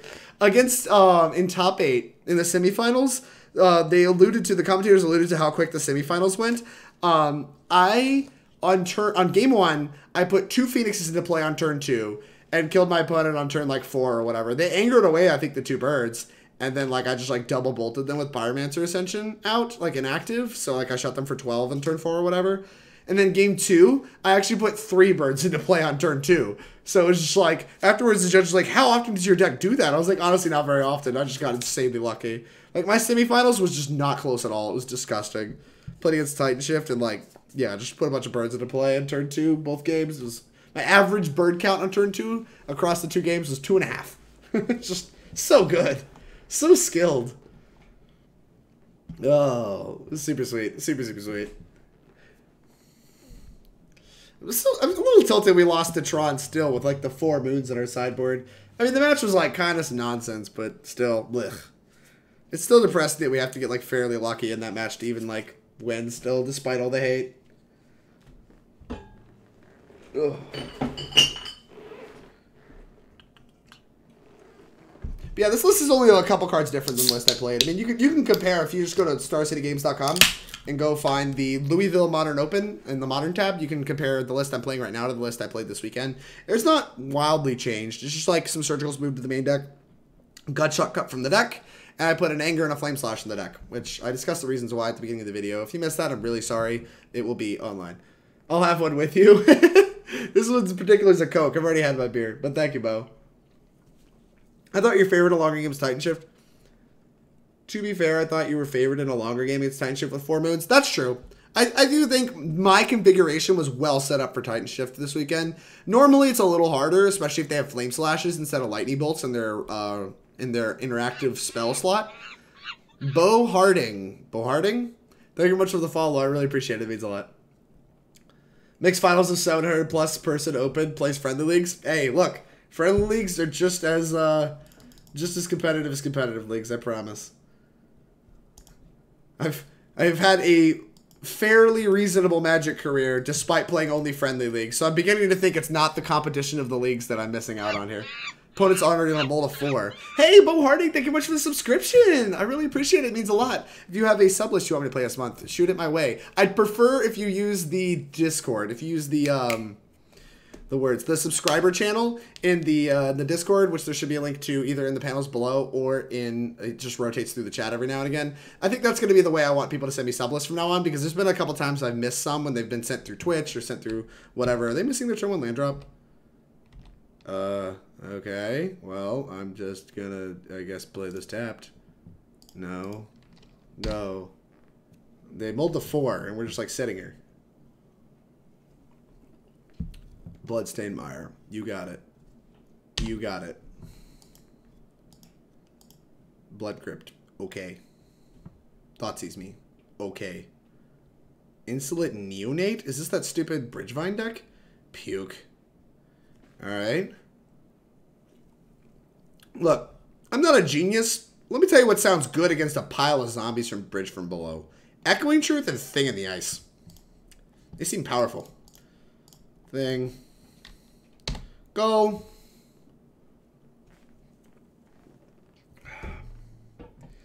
You better be getting your hot list for me once Horizons drops. Right. Incoming Grizzle Daddy? Yeah, no kidding. Didn't this deck get a lot of new cards? I don't know. What did it get? Sadly, it did. I don't understand what this deck got. That is fine. Yeah, I don't understand why I'm supposed to care about any of this. What am I missing here? Block. Maybe they're going to check me. Could have double gut shot. Well, I don't have double gut shot. I don't understand what I'm missing here. Probably just don't have anything, and I'm just, like, being a clown. Well, let's scare myself. Let's see if we can hit another proactive 2-drop. Oh, there's another bolt. Oh, surgical. No, come back. So if we can bolt them 14. We're still down 1. I don't know. I'm seriously just making decisions at random. Just gonna pass the turn, I guess. It's... I don't know. I'm like kind of being overly cocky about this match, but like if they play, even if they play a Bushwhacker here, I'm just gonna like Echoing Truth stuff and block. Insolent Neonate. Sure.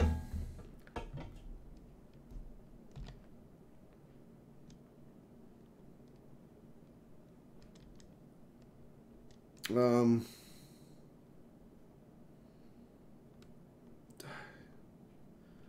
don't really want to take damage. I think I'm just picking both of these up. Sure. Just pick these up. This is a little aggressive, but sure, I'll block. If they have Lightning Bolt, they have Lightning Bolt. It do be like that sometimes. Oh, I guess they don't want to play anymore. Grave Crawlers, that's fine. Let's see. I don't have a sorcery in my yard, so let's get one in the yard. Oh, what the heck?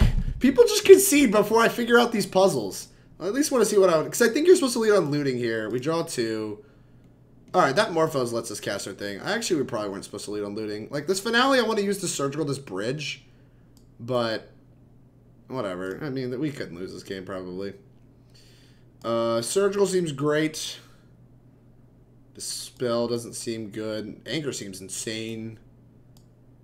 What else seems good?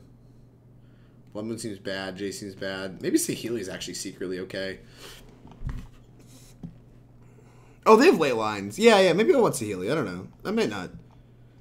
Flame Slash looks bad. I think a lot of the bolts are kind of mediocre. I actually like Echoing Truth for, like, the zombie army.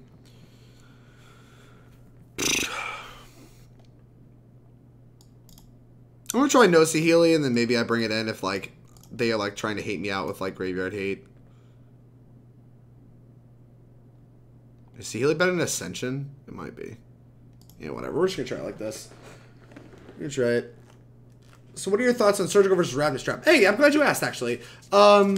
So I prefer Surgical Extraction because I think it's far better in the mirror. I think Surgicaling the birds is a big part of what makes Jace the Mind Sculptor so effective in the mirror.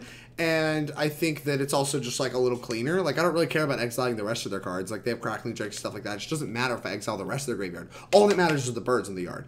So, and like maybe Lootings is okay, catching the occasional looting, whatever. If I find a second Surgical, I'll just Surgical the Lootings with that one. But like the point is I want the first Surgical to take out all the birds, bar none.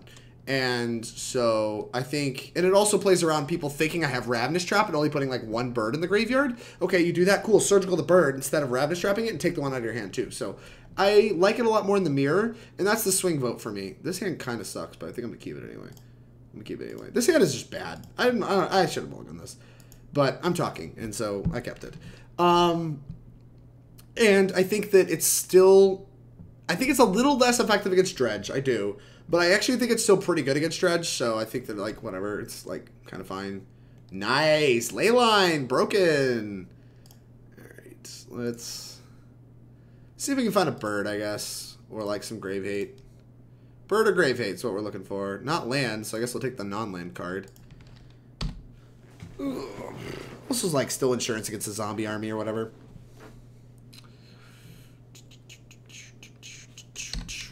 That is fine. Yeah, like if they just like put a bridge into play, like whatever. Yeah, they are going to put a bridge into play. You have a sack outlet too? Ooh, they might have a sack outlet too. Anyway, so yeah, Dredge. I think Surgical's a little better against Dredge. I mean, I think it's a little worse against Dredge, but I think it's still very serviceable, and I think that it's like still worth our time to play. Yeah, let's just put this Ascension into play. I think my plan to win this game involves this Ascension at this point in the time. Like, this hand wasn't good, and that's obvious by the fact that, like, we're just kind of dying. But I do think the Ascension is a big part of, like, my plans to win this game, so we're going to put it into play. Another bridge, and a Bloodghast. That's fine. I'm not less than 10 yet. This is getting to be a fair amount of pressure, though. Would not mind an Anger of the Gods. A Greater Gargadon? Puke. Alright, yeah. They screwed up, right? They should have sacked their Bloodghast before fetching? I'm pretty sure they just screwed up. I'm pretty sure they just missed sequence this whole thing. Thoughtseize me. That is fine. My hand is very mediocre. That's why I like Ravdrop more. Surgical is at its best in the mirror, but not great in other matchups. What do you mean? Like, what other matchups is it, like, worse than? Like, I think the two that are worth considering are only Dredge and the mirror, and I think the mirror is more common. Oh, wow. That's pretty big.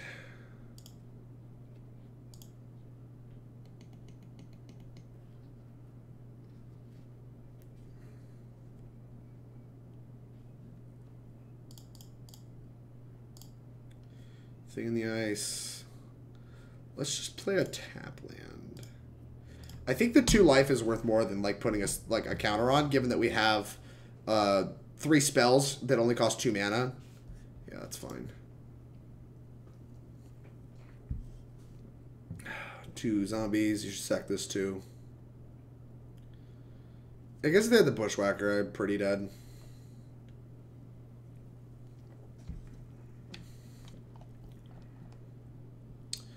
Gosh, they also have a Gravecrawler. Yeah, I mean, we could die here. Right now, I have myself only taking 8, though. That's fine. That's fine. How many counters on this stupid thing? It's a 9/7, so we can just, like, block it with a flipped thing. Interesting. Oh, they have the Bushwhacker. Alright, yeah, we died of that. Screwed up, maybe. I don't know. Don't really think I screwed up. I screwed up keeping the hand.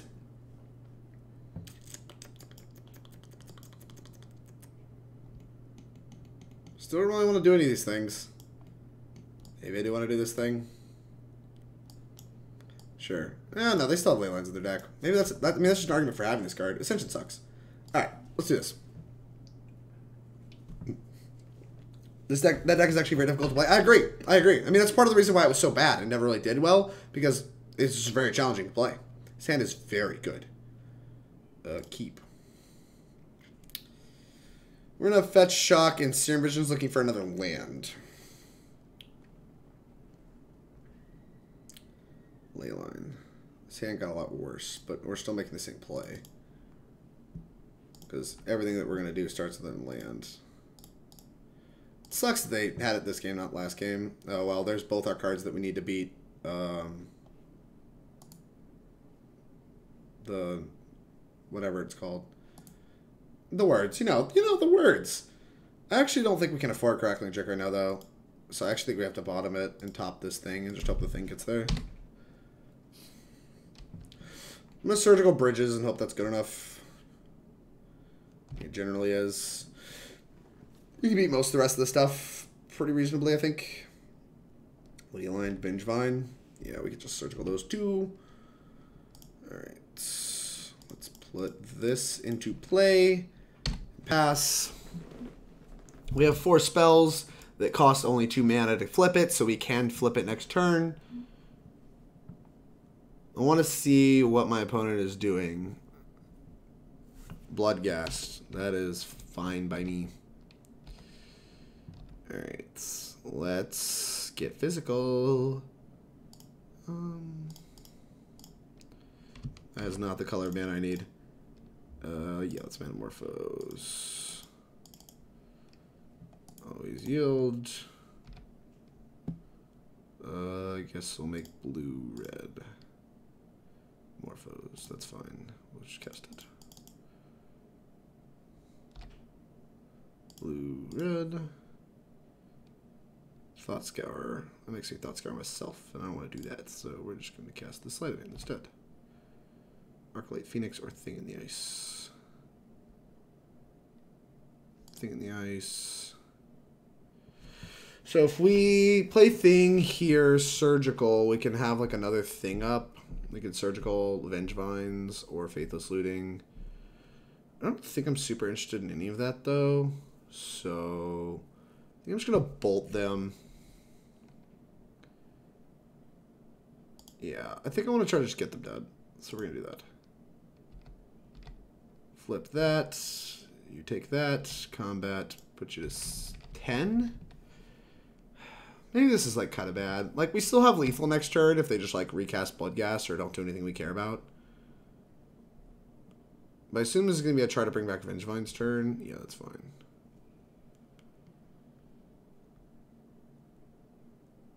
Whenever you cast a spell, if it's the second creature spell. Yeah, let's just Surgical these Vengevines. I should have just done this earlier, I think. Kind of want to make them commit to this plan. They have a Bushwhacker, sure. What else do they have? They have a thing that actually kills a Thing in the Ice. They have... no. They just have Thought Seizes. And they have this. So, yeah, they don't have great blocks. We have another Thing in the Ice coming down the pipeline. So we're ready to grind. We're ready to also just, like, be aggressive. So we're in a really good spot. We're very far ahead. Boop. Draw. Okay, we just bounce this. That doesn't really do a lot. Guess we just attack. Hiya! Yep. You're kind of obligated to block and probably cycle away that land in your hand. Yup. That is what they chose to do. Here's a Thing in the Ice. Hello, Jen. How are you? How are you? Oh. Stitch Your Supplier is probably one of their better possible draws. 3 lands? Good God. Yeah, I think that's probably it.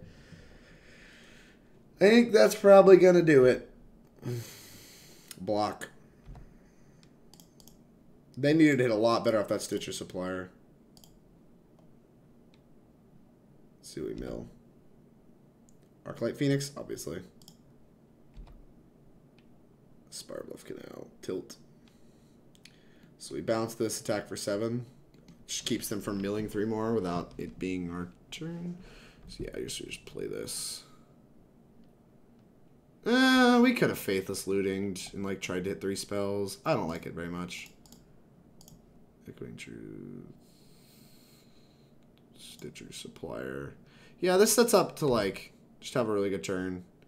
Next turn, if they do have a good turn, then we hit them for 7. We have Arclight Phoenix as a potential kill, And we also just have a thing in the ice that we can easily flip. I don't really see how we lose with this route, but, you know, that whole how do we lose question always seems to get answered in the negative way.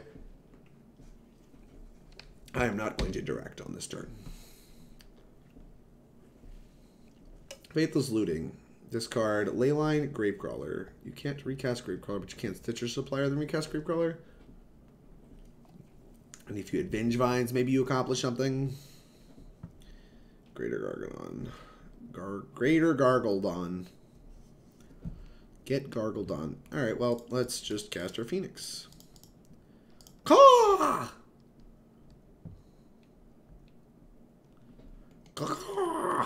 They're done. 4-mana 3/2 flyer. Too strong. Too strong. XXE1. Jeez, what is this? Oh, it's XX Elite Technique. Thank you very much for the follow. I really appreciate it.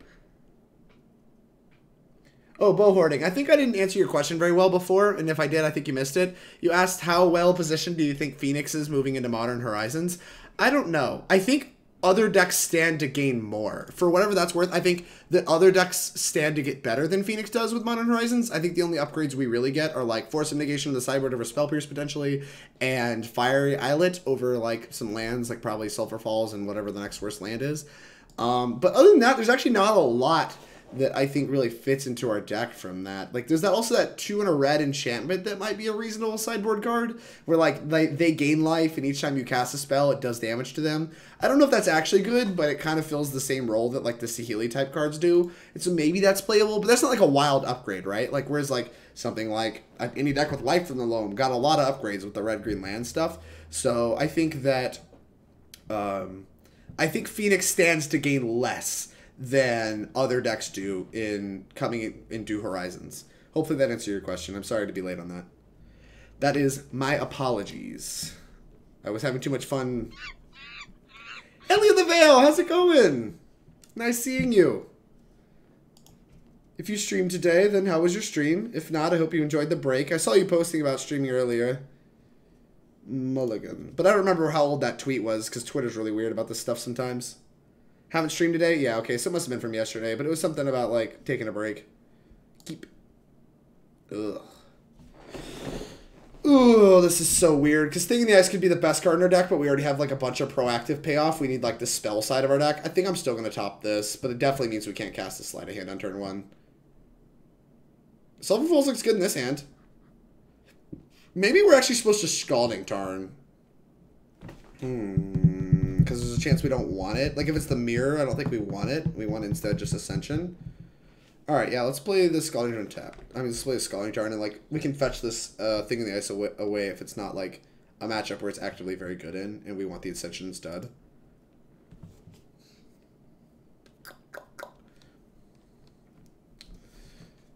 Well, either way, I hope you had a good day, Ellie.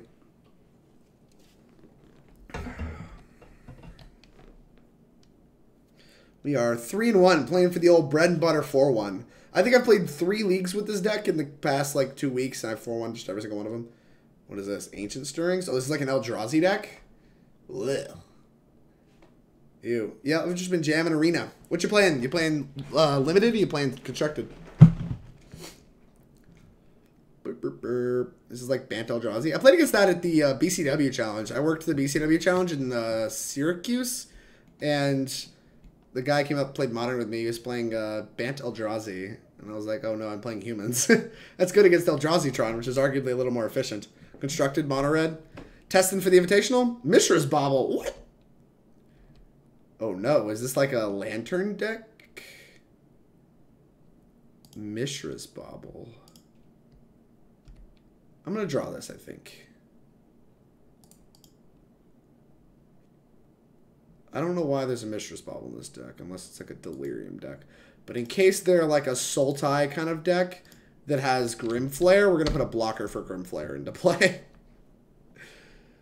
Nah, just trying to get up the ladder. Ah, you going to try to queue for that top 1000 Mythic thing? Spire of Industry. I am probably now correct that it is Lantern. Chalice of the Void on 1. Puke. That sucks. Playing Chalice in their Ancient Stirrings decks. Is this good deck building, chat? Can someone please confirm if this is good deck building?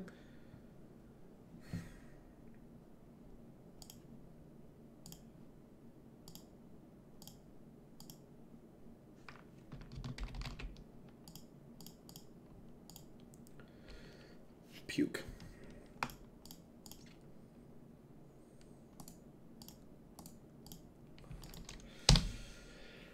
One mana, remove a counter from my thing in the ice. Broken. Mishra's Bobble me. Yeah, Mishra's Bobble me. If they have Ensnaring Bridge, I'll probably just concede. I think we're probably wasting our time here. Although this means it's not Lantern, so I don't really know what this deck is. God, I hope you just draw every Ancient Strings in your deck. But you're not. You're going to have Ensnaring Bridge. They always do. Ugh. Alright, so I guess we'll just, like, keep playing for the sake of trying to figure out what the hell their deck actually does. Sure. I don't see any reason not to play lands. Can confirm. Good deck building. You should play Opt instead of Sleight. I think that's a pretty results-oriented approach here. Whir of Invention. Sure, dude. I have bad news for you. Echoing Truth bounces both.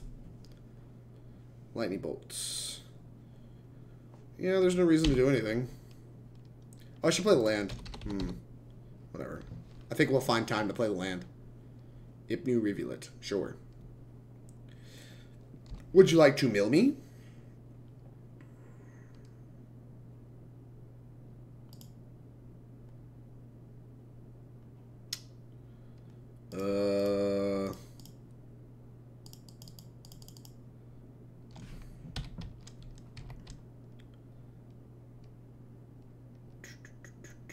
Blue, red. We're not really doing a ton here. We're just like kind of trying to draw cards. I'm going to hold this Finale, I think. It doesn't do me any good to flip now, and like I also kind of just want to be able to flash back Echoing Truth. Okay. Also just like casting it under Ascension. Like we're kind of actually like demanding action from them. Oh, this is a whir for how much? What are we doing?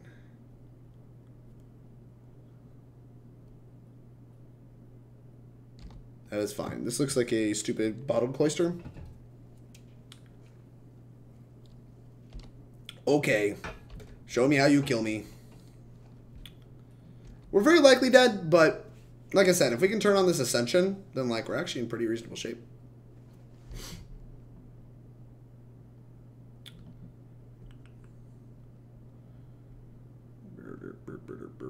Okay, never mind. Now we're dead.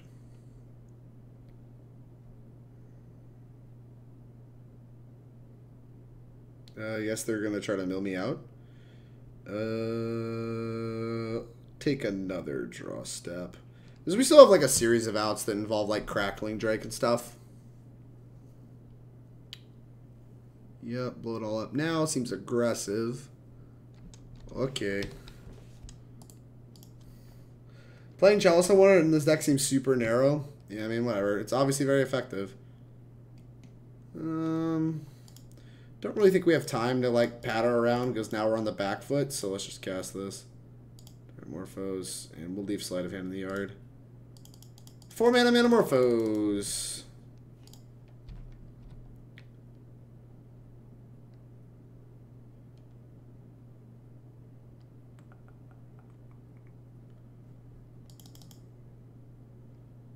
Opponent, what are you doing? Why are you tanking on this? Cast. Blue, red. Alright. There's like a 10%-ish chance that we win this game, and I refuse to play it out. So, actually it's probably less than that. It's probably closer to like 5%. It involves like Crackling Drake and Echoing Truth. And I am unwilling to continue playing. So, what do? We can bring in Blood Moon. I think that's pretty good. What does this do? Target artifact you control? This doesn't do a ton. But if we can, like, bounce a thing, maybe it's okay. Sure. All the walkers seem fine. Actually, all this seems fine-ish. Now, I cut the Shadow Storm from my deck because it's not very good because no one plays these decks in paper, but we're not playing in paper, and so somebody's trying this online for whatever reason. So Surgical's a lot worse, when they're not... I guess we'd still counter one, but we have no way to blow up a bridge and surgical it. It gets a lot worse. Are they going to leyline me? I don't think so. What sucks?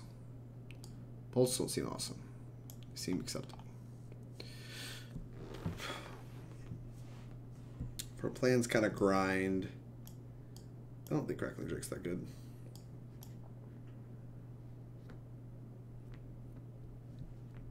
Congrats on the finals. Thank you. You're amazing to watch. I really appreciate that, Dennis.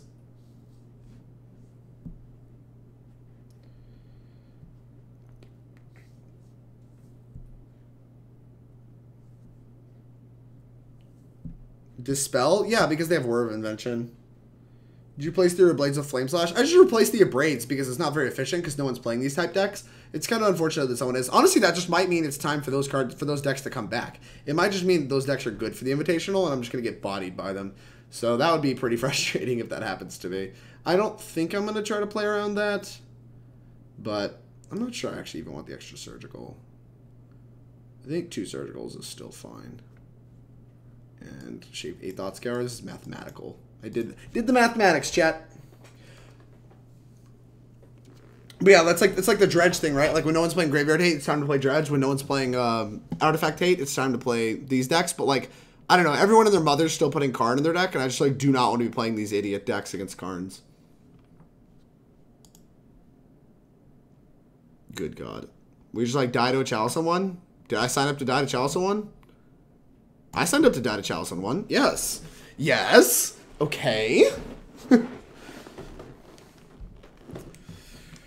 I want to die to Chalice on one. Sneep. Yeah, no kidding. Alright. Boop. Boop. Blurp. Blurp. Blurp. Surgical Extraction, Faithless Looting. I don't really want any of these. Bottom, bottom. Go. I want something proactive to do, like a Pyromancer Ascension or whatever. It'd be nice. Tentacle Sanctum. Mox Opal. Ancient Stirrings. Ah, the 1-drops. Yes, perfect. Always on turn 1. Yes. Okay. Get Chalice of the Void. Oh, okay. Spell's Guide. Spell's Guide is depressingly good in this matchup because it doesn't get bounced by Thing in the Ice. Ooh. Alright. More 0-drops. Wild. Tormod's Crypt. These are kind of a joke because I'm actually going to try to blow up their artifacts. I'm just going to bounce them. So this has actually no text outside of being a 0-mana artifact. I need to decide what I want to do, though.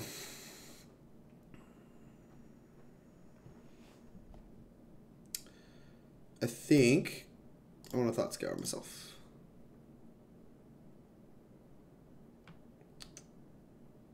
Okay. Well.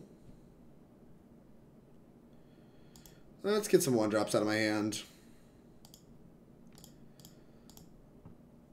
The reason we're casting this is in case they have a Chalice. Oh, wow. Okay, Blood Moon's good. Top. Never mind, we have something better to do turn 2. We should Blood Moon them. Shuts them off casting Whir. Chalice on 1. Herp derp. Yep. Okay. Alright, get Blood Moon, clown. Blood Moon, nowhere for you. This keeps him from untapping and just whirring for Ensnaring Bridge, so that's pretty nice.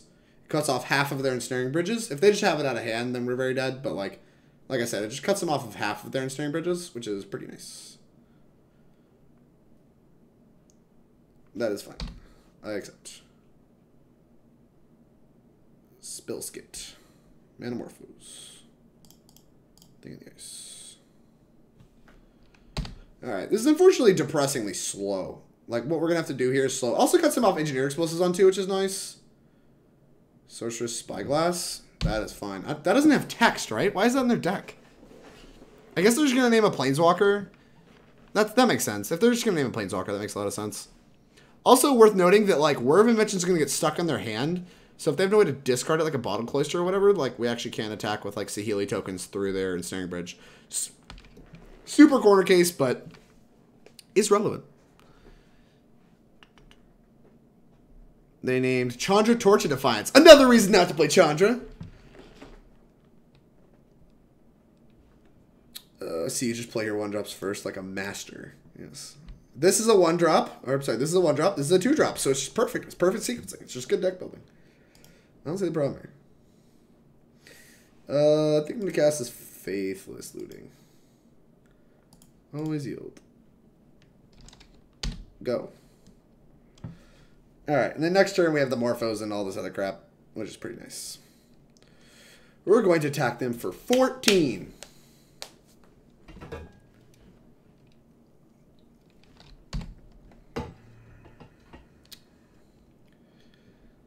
They can even block and regenerate. I guess this does have text all along. Big stupid. Alright, yeah. I'll take a land. Morphos. Alright. Let's make... Sure, we'll make blue-red, I guess. That's kind of nice. I think we can turn this on. So let's spin red and cast this using red. And then we can... They should crack this here. Yeah, this makes a lot of sense. Okay. We can cast a Thought Scour, target me. Okay. And then a Sleight of Hand. Okay. Something in the ice flippers. Alright, go to combat. Attack for a lot. Attack with all.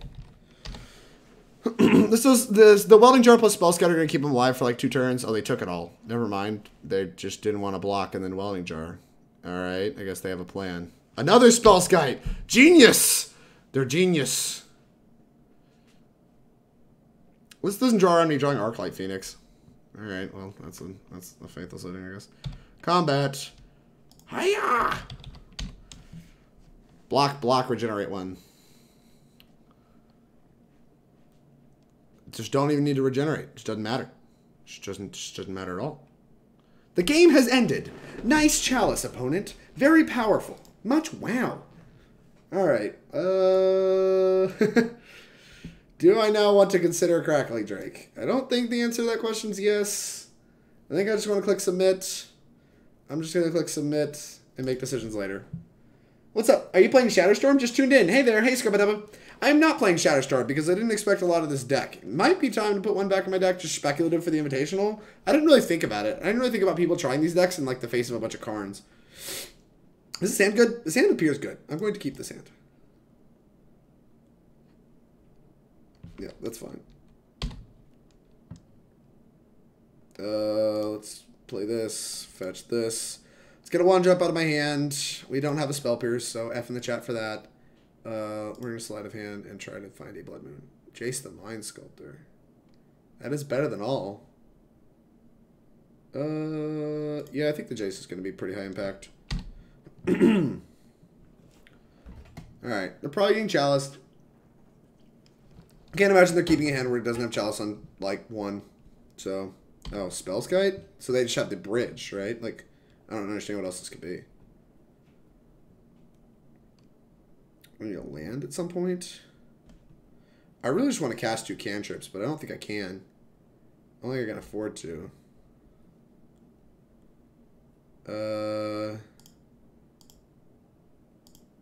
Yeah, let's play a Thing in the Ice. I disagree. Let's play Ascension. I think Ascension has a slightly higher upside. This is actually a close decision. Honestly, that decision you just watched me make might actually be the difference in this game. Because, like, it clearly makes the difference. Like, it just, like, makes a declaration of what our plan to win this game is. Chalice at 1. Yeah, that sucks. Alright, now we're going to play the Thing in the Ice before we do anything else. If they have an EE on 2, it's just, like, very unfortunate.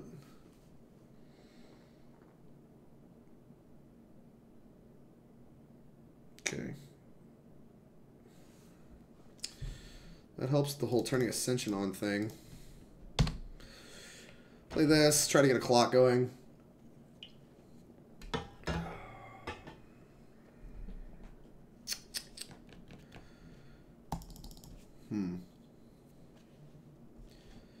This is pretty strange. This is actually playing around like a Chalice on 2. Like, it's not very good in their deck, but it is something that they do have available to them. Alright. What are we doing? Opponent, what are we doing? I feel like new Karn is the bigger reason. Yeah, that's true. Any advice on cantrip ordering? I'm playing the deck for the first time on Friday. So always play your Faithless Looting last, Shadows. That's something a lot of Phoenix players screw up, is they'll just like play Faithless Looting on turn 1 just to like, even if you have Phoenixes in hand, don't do it. Do not. If you have 1 Phoenix in your hand, definitely. If you have 2 Phoenixes, don't. Just don't. Like, do not play your Faithless Looting as your first spell. Always play your Faithless Lootings last. Treat them like a Brainstorm. Oh, is this for 0? I don't think I have any 0 drops. I think you have all the 0 drops. Oh, this is so you can Whir for Ensnaring Bridge. Okay. Yeah, they're holding up. This is Whir for Ensnaring Bridge mana. Alright. They should just do it now. Yeah, they're just going to do it now. They should just do it now. There's no reason not to. Like, it could, like, get some kind of, like, weird dispelled or whatever. Alright, so we have this entire time. We need to hope that's all their hand does. If this is all their hand does, I think we can win this game. They also have a lot of 0 drops in their hand, in their deck. Oh, wow. I don't think that does anything. So, play Serum Visions. And we're going to play a Sleight of Hand. Okay, wait, what? Oh, I don't care. Always yes, always yield. Alright, yep, yep. Okay, go. So now we need to hope their hand doesn't do much else. Like they need to draw like 0 drops and just like bad stuff for the rest of the game. Because if they ever draw an Engineered Explosives before we draw Blood Moon, we're in bad shape. If they draw, like Whir doesn't really matter anymore, although it does get them Bottom Cloister, which is frustrating. Trying to think what else matters a lot. Sorcerer's Spyglass is obnoxious. Oh my god, that grabs the EE. This sucks. Whatever, we'll probably be able to get 2 Thought Scours off first. And, like, that'll hopefully let us draw a land. I guess they can't EE now. That's, like, kind of nice. Ugh. Land? It's a land. Alright, so we need to play this to turn on the Ascension. Okay, yep. Then we need to Thought Scour ourselves.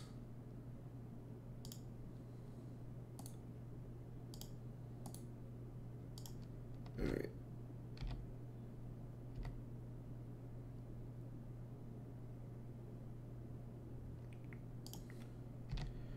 Let's draw a card. Hopefully it's a good one. It's a good one.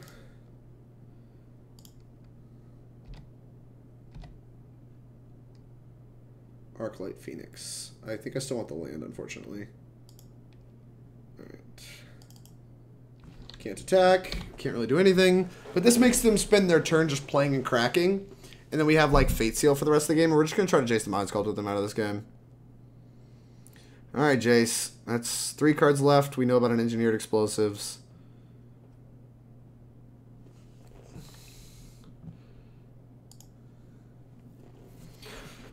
Which they can't let me out and tap with, so they have to kill Spellskite too. They can't play any of their 0 drops. Well, they can. That matters, I guess, a lot for other stuff.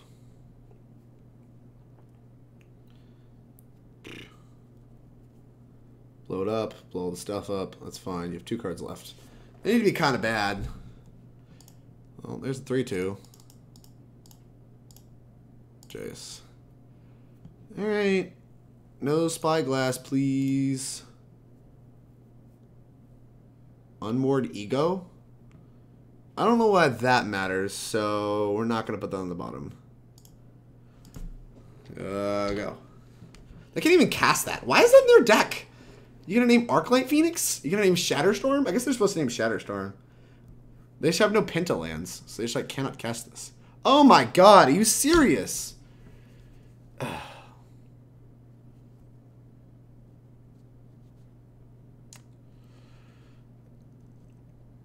Guess I should have brainstormed? I don't really know.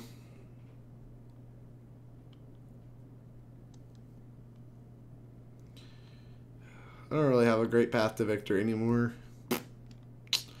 Just have it in hand, huh? What a master. I don't know. Just play a thing in the ice, I guess. Hope to eventually draw out of this. We'll draw the Ensnaring Bridge. I mean, the Echoing Truth eventually, I guess.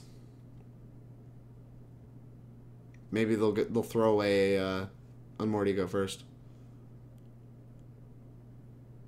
Just draw a Whir. I'll concede to a Whir. I don't think I can beat it. This is very unfun. Not a fan. Yeah, not having a Braid is obviously very painful. That's fine. Right? What is our path to victory now? It involves Saheeli plus uncastable spells. Sure, that's fine.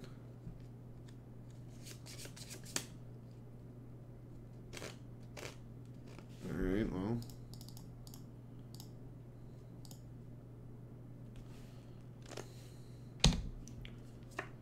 I don't know. I guess they just have to draw like a lot of Echoing Truths. I'm sorry, a lot of Unmoored Egos. They can't really cast a lot of their spells. They just Whir for everything. Yeah, alright. I don't know why I'm wasting my time with those. This is pretty unfun. This is why I'm very glad cards like Karn the Great Creator exist, because they shut down stuff like this. Mox Opal, yeah, whatever. I'm so off this. Off it. Busy that day. Not interested.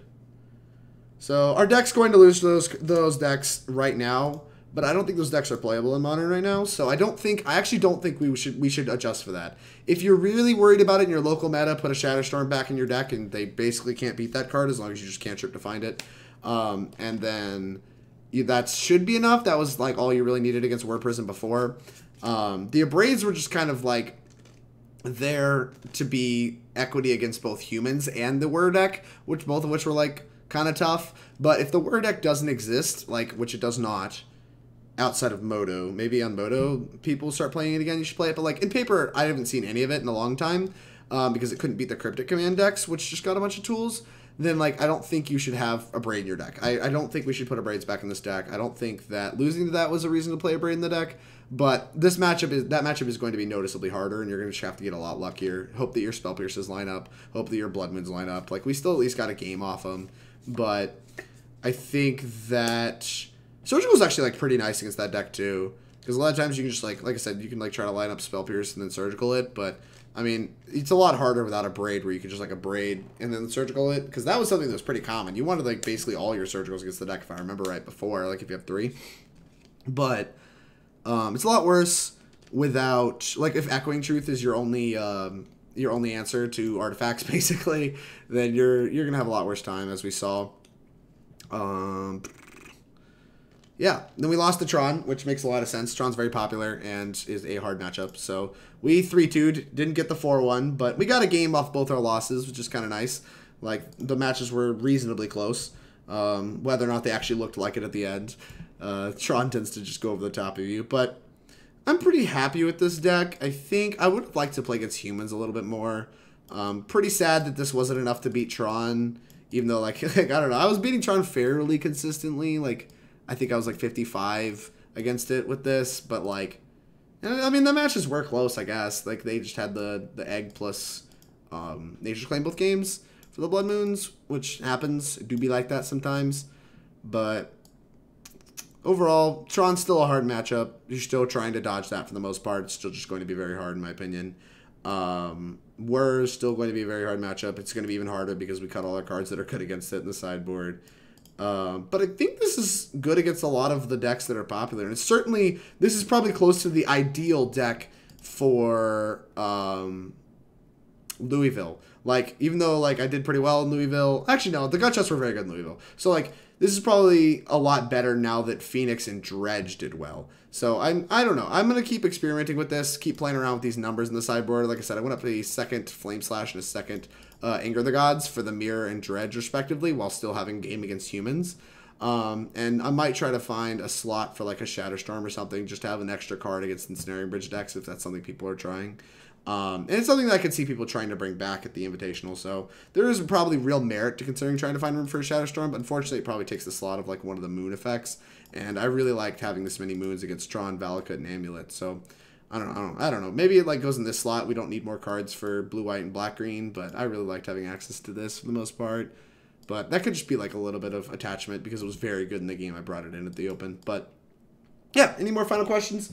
Questions, problems, or concerns about Arclight Phoenix? What else we got? What else we got?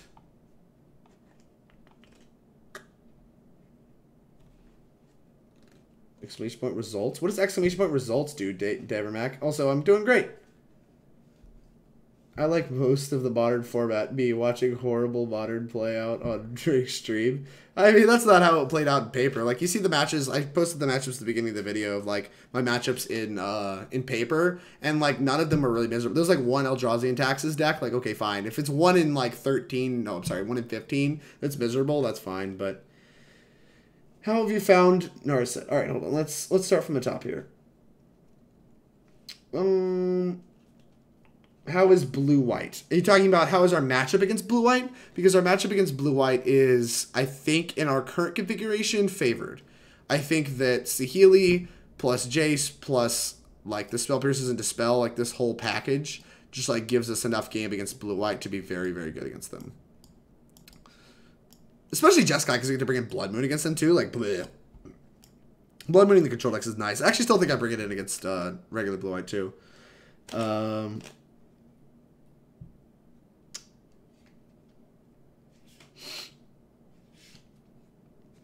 How have you found Narset performing? And you're talking about the sideboard of Phoenix? I tried in the sideboard of Phoenix. I found it to be too narrow. Like, we don't need it for the control matchup, and, like, it's not even that effective in the control matchup anyway. There's a lot of the best cards, like, other than Ascension, are creatures anyway, like Crackling Drake. And I think, like, just playing it only for the mirror, like, it's just not really part of my plan to win the mirror. So I don't really like Narset very much. I think it's too narrow and, like, only good in, like, matchups that aren't, I don't know. Doesn't play well to the plan, my plan for the matchup. It is not good in a wide variety of matchups. It just, like, isn't really good for the way I play Phoenix, and so I think it's not very good. But I don't know. Some others have said it's good and they swear by it, and so I don't know. My advice to you is if you think it's good, try it and then see how it goes. There's not really a lot of harm in playing one-ofs in your sideboard because you can always just discard them to Faithless Looting. But yeah, I don't love Narset. Still like 2 Drakes. Love them. Love 2 Crackling Drake. Until you can find me something that is like a 1-card plan to beat Graveyard Hate as much as Crackling Drake is, I'm still on it. Like, people were off it, and those people lost to Graveyard Hate. Like, keep Crackling Drake in your deck. The card is very good. And, like, Saheeli is kind of close. Like, maybe there's, like, merit to, like, doing something like that. I don't know. I don't think this is wild. Like, this is something I considered doing. Like, moving the second Crackling Drake to the sideboard and, like, only bringing it in against, like, Rest in Peace decks and having this in the main deck to have, like, another angle of attack. I don't think that's wild. But I'm a little too scaredy cat to try it because I don't know. I really am attached to my Crackling Drakes. Plus, my name is Drake. How do you cut Crackling Drake when your name's Drake? No, but for real, Crackling Drake's been very good, and like I don't know. It's always just like every time I'm like, God, this card is so clunky and awkward. For every game that it's clunky and awkward and doesn't play to my game plan, there's another game where it like single-handedly wins the game on its own. So it's just like kind of hard to cut. You heading to Magic Fest Dallas? I'll be there. I'll be there, boy. First GP ever for you, huh? I will not be in Dallas. The only Magic Fest I'm planning on playing this year is the one in Atlanta that's in Legacy. Like, it's close enough and I like Legacy enough that I'm probably going to play that one. Outside of that, it's all open. So I'm trying to prevent burnout as much as possible, so I'm not really trying to play more big events than I have to. I agree. I was just wondering because I'd rather say 1 Drake main, nevermore. Well, those people, I guess, haven't seen the last 2 Modern Open top 8s for SCG because I've been, I think, the only Phoenix player in both of them, and both times I've had 2 Crackling Drakes. So, there you go. That's my take on Crackling Drake. Still love to Finale. Finale is awesome. Surgical and Gutshot I think are really close right now. I almost like could do something wacky like Split. You could have like one Surgical, one Gutshot. Like that's probably terrible, but it's just something I've thought about doing. And then obviously we put the other Surgical on the sideboard, but this is close to where I'm going to start my testing. After that league, I don't know. I don't really think I learned a ton, except that Saheeli is still a little more narrow than I wanted it to be. I still want all the moons because Tron still felt hard, and so like I really want to give myself the best chance against Tron, so I'm going to leave all these moons in my sideboard, I think. So I really like the moons.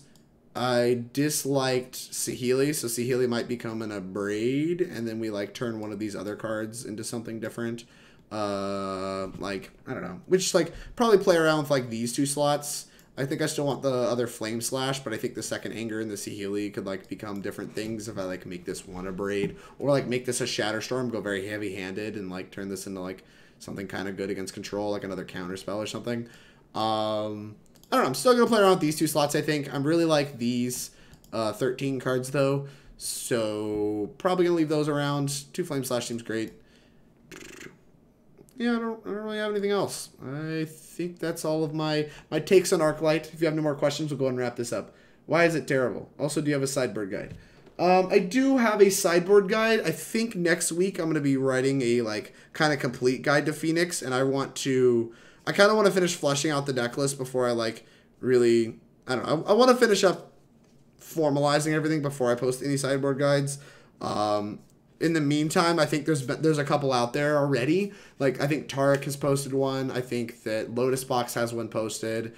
I think, or at least it might be in their Discord or whatever. You have ways to reach like reasonable sideboard guides. I think mine will be up on Hipsters of the Coast next week. Caddy Nuhu? Oh, God, I probably just butchered that. Thank you very much for the follow. I really appreciate it. It means a lot.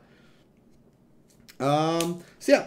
Thank you all very much for joining me. If you are here from other streams, thank you for sticking around. I really appreciate it. It means a lot to me. Thank you for all the new follows. I hope you appreciated the content. I don't know the next time I'll be doing Arclight content, but it will probably be sometime in the future. I think the deck, as long as the deck is playable and modern, I really enjoy it, and this is probably what I'm going to be playing until something major changes.